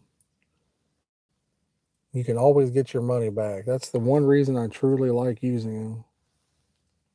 I don't know that I feel like they're that much better than anything else, but I do feel like the resale value is awesome on them. I have a bunch of brand new inbox rockets. I bought them last year. I was gonna take and try to hold on to them and collect them, but I honestly probably should sell them. Why? Kellick says the canal is the oldest water around me. Never know what's in it. Dug in the 1700s. You never know. Jack says I have 5 barely 30s and can't seem to catch a larger fish. Those are still nice fish, Jack. My buddy Tom sold his. He had them for 2 years, just couldn't get used to throwing it. Yeah, I don't know. He might have had some that weren't set up right or something like that. The key is to set them up correctly with brakes. I see a lot of people turn all the brakes off and then they're like, "Oh yeah, look at how fast it spins," but they're not casting. They actually don't cast as far because they're using their thumb to slow down the spool and stop it. If I want to rip on one, I let it rip as hard as I can, and when it's about ready to hit the water, that's when I put my thumb on the spool. If I'm making an easy cast, I don't ever use my thumb until it's about ready to hit the water. That just keeps excess line from coming off the reel. Probably catalytic. I like that kind of stuff. You're probably right. You're probably right. I probably would like it.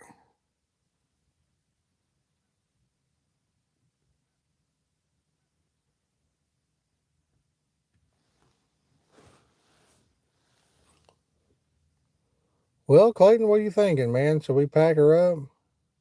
It's up to you. It's 4:22. Chat, let me know. Should we keep on going or should we pack it up?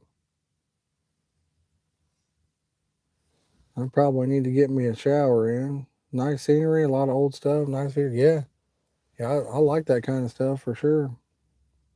Get some Culvers. Clayton says Culver's. Nah, better not on that.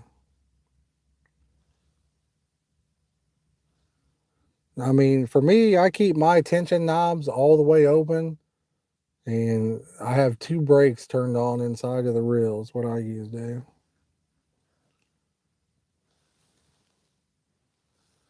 And for me, that allows me to throw it as hard as I can, or if I want to make an easy cast, same thing. I just have to put my thumb on that spool right before it hits the water. 5 is the magic time, Gary says. Wayne talking about that bait boat got me wanting a bait boat. That'd be perfect for a place like this.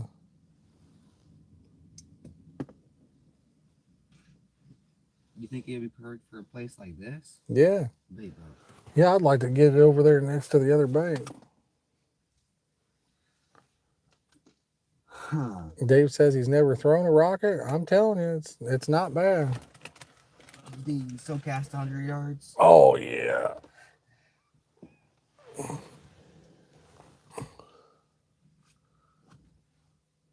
See, another one just jumped way across there. Anytime you come over here, even in the summer, they jump all the way across there.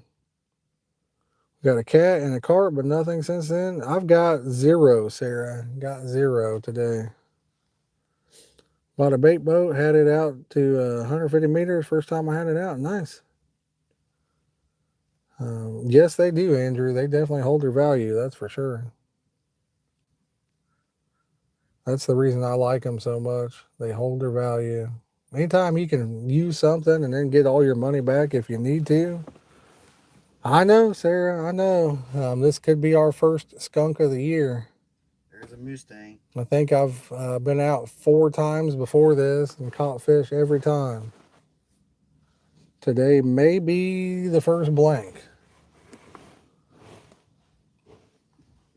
Crazy how the water was so much colder the other days that we caught fish. I think we should start collecting Mustangs. Yeah, I'd love to collect some Mustangs. It'd be nice. Get like 10 of them.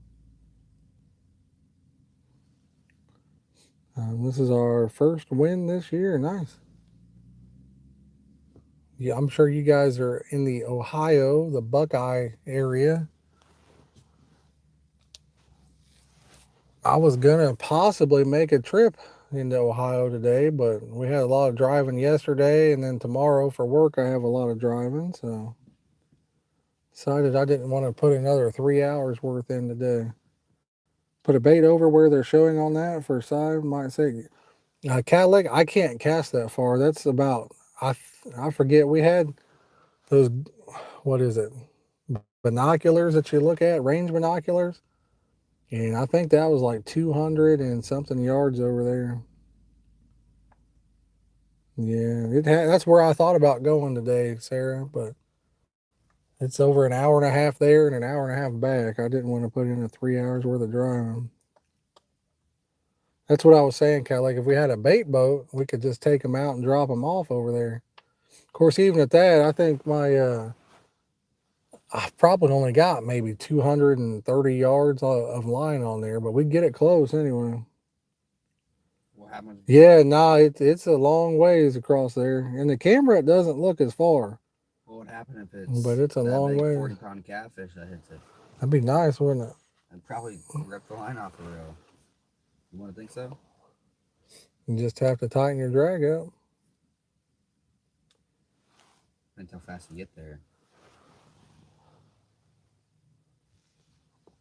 If you had the carp rods, you easy hit it. Yeah, right. I've got the carp rods. I can throw way farther with these than these are 9'6", and I've taken both of them to the football field. I can out throw this setup, and keep in mind this is 2 feet 6 inches shorter. I can out throw it by about 20 yards with these versus my 12-foot carp rods with spinning reels. Yeah, we're in the same boat, Cadillac. I can get a little over 100 yards. Is about what I can hit. So, not much after that.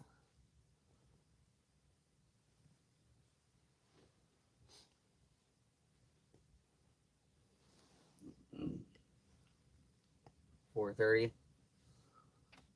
Yeah, it's 4:27 now. I need to use the bathroom and all that. Use the bathroom. Open both the doors.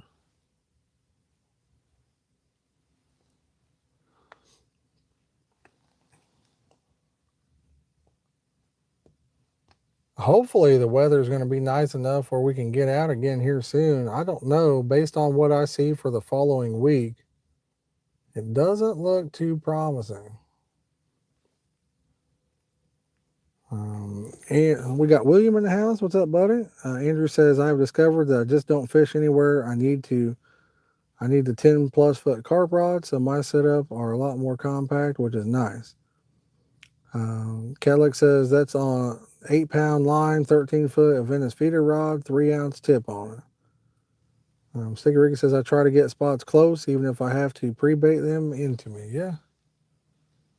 Yep. If you're using 8-pound line, then what kind of shock leader are you using? You have to be using a pretty good shock leader.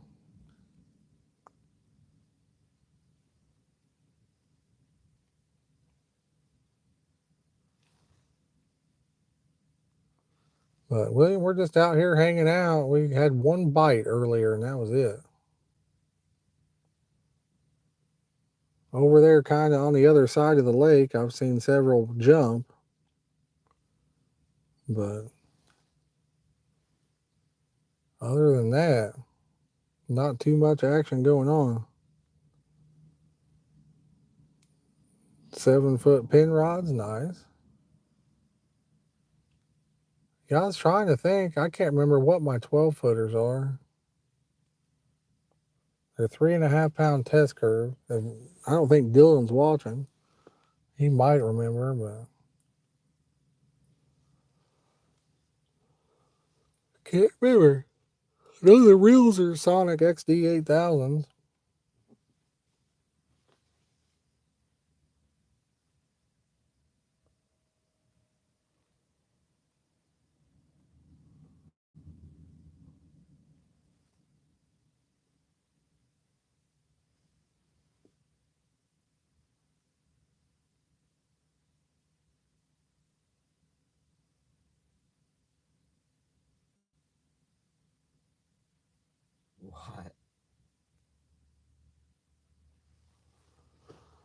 I didn't realize that you were on here. Working hard today, making stuff from last night's show. Nice, William. Hope you had a good one. Well, that's cool. We went down to CatCon yesterday. Met some people. Had a good time. Got a big day at work tomorrow. Lots of driving. Not really looking forward to it, to be honest with you. Use a 10-pound shock leader and throw it 100 and some yards. I can break 20-pound line with a 2-ounce lead with no shock leader. Yes, we had a good time. There's a little baby fish that jumped out right there.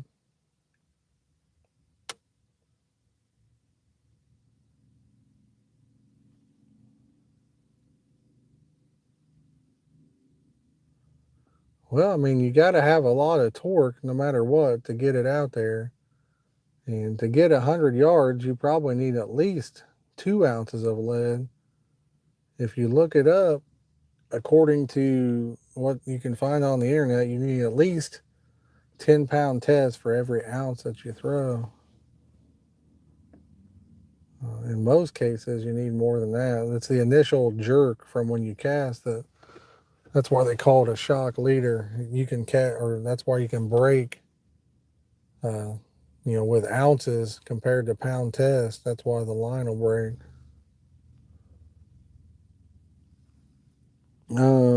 Sticker Rick says, is it even worth getting 12-foot rods? I mean, it just depends, Dave says, I hope it's nice next Sunday so I can fish at Hubbard's.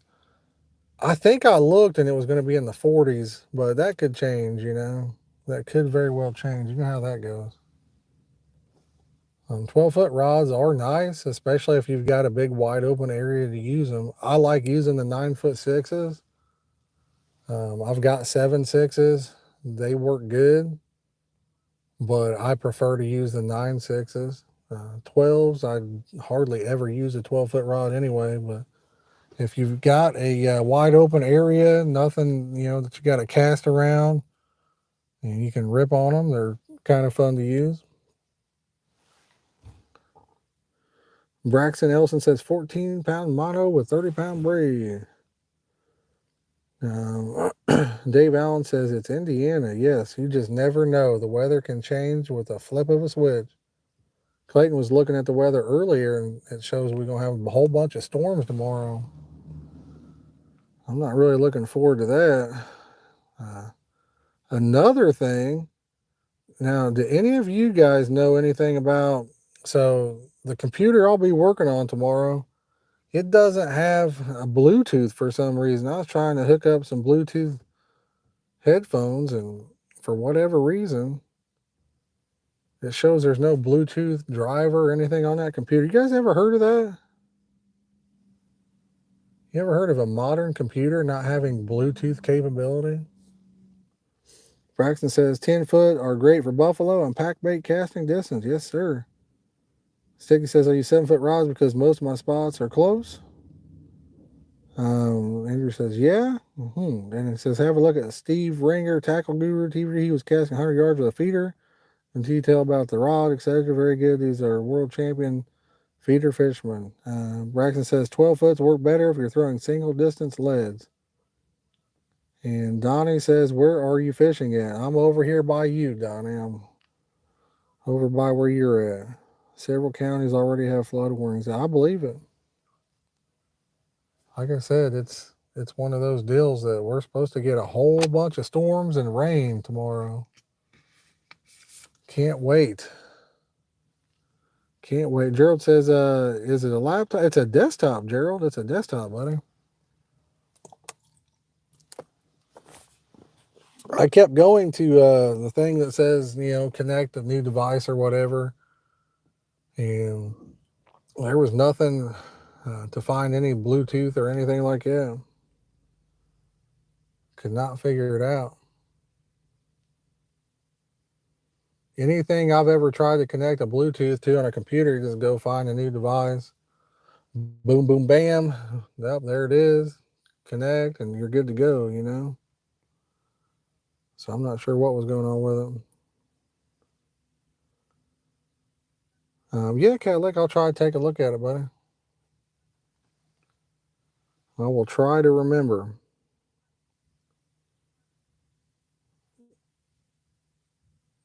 Desktops sometimes don't have Bluetooth, really. I was thinking about just getting some that plug in, you know, some headphones that plug straight into the computer. But it'd be nice to be able to move around. When I'm working up there, I could watch a lot of different YouTube crap, you know, while I'm working. I was watching some old time movies on there the other day. I watched Support Your Local Sheriff. That's an old Western. Support Your Local Gunfighter. That's an old Western. Both funny. I forget the guy's name that's in those, but it's quite hilarious. I think I've seen some of their stuff, Cadillac. Pretty sure of it.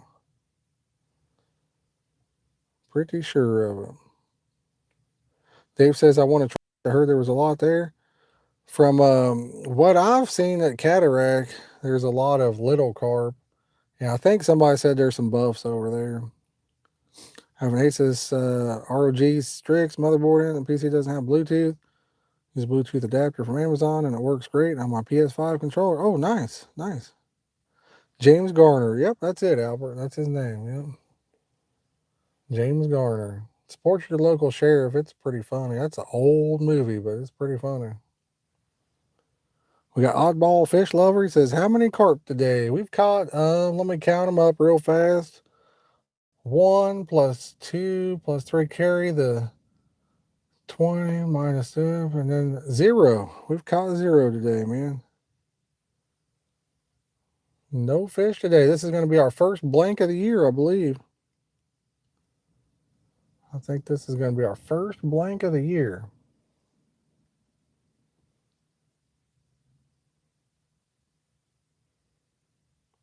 Unless Clayton gets lucky and gets one to take off. I hope so. It'd be nice, Clayton, to break the blank for us. I don't know.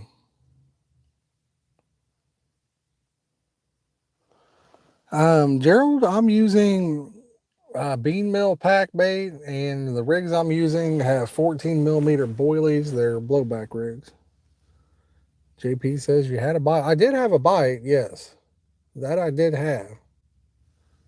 But no stickler, just a bite. Could have been just a line or two. Could have been a fish that swam into the line. Who knows?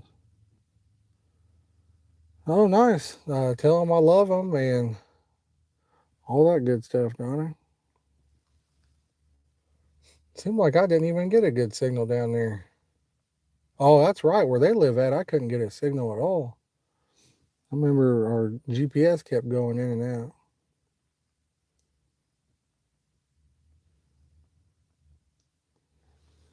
But yeah, we did have a little bite. Nothing special, though.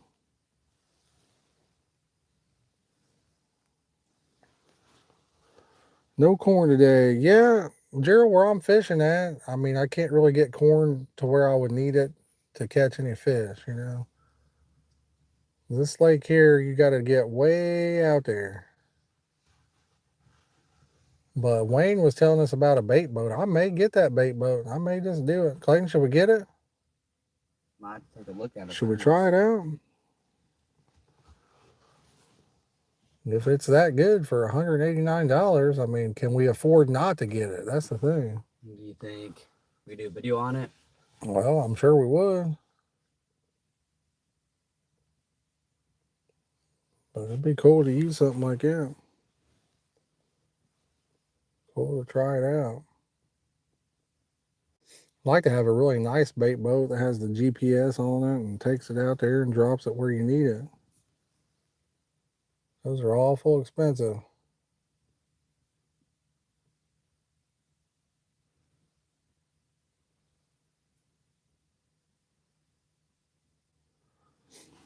Essential kit bait boat will change the way you fish. I believe that.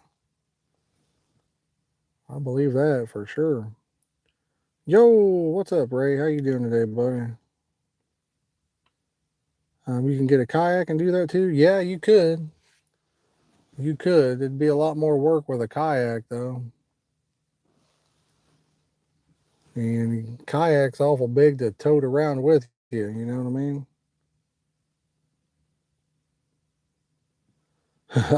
I feel you, Andrew. I feel you.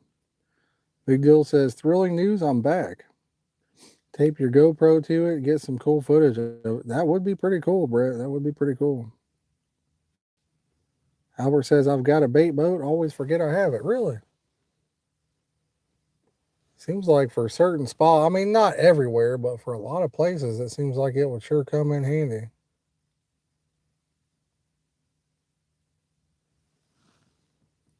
Not everywhere, but a lot of places.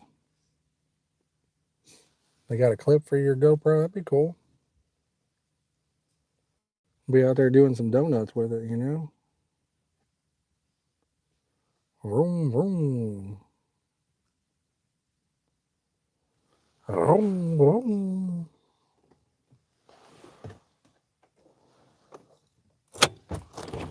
Oh, man. See how cold it is outside here.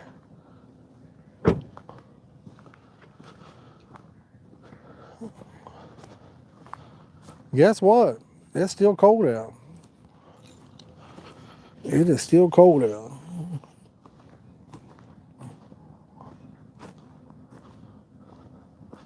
I thought for sure we was going to get on a fish today. I really did, guys. Oh, all right. I'll tell you what, I think we'll probably ought to pack it up, I reckon. But guys, I do want to say thank you all for coming in, hanging out, being a part of the stream today. We had a good time hanging out with you guys. Can't wait till spring and summer gets here so we can do more of it, you know. Live streams are always a blast.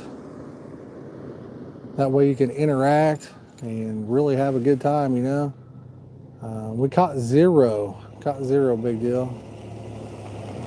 But pack up your pack bait, yes sir, you know it. Boom, 121 on the likes, guys. If y'all are just joining in and you could take the time to hit the like button, that'd be awesome. If any of you guys are watching that are new to the channel, consider subscribing. We do a lot of live streams, videos, all that good stuff. Love to have you as part of the community. But guys, like I say, we better get home, get some food in our bellies, get a shower, all that good stuff, and got work tomorrow. Got a long drive tomorrow. Man, it's a long one. But I want to say thanks for watching. Hope you all have a great day, and peace. Catch y'all on the next one. Maybe this weekend. We'll see how the weather goes, guys.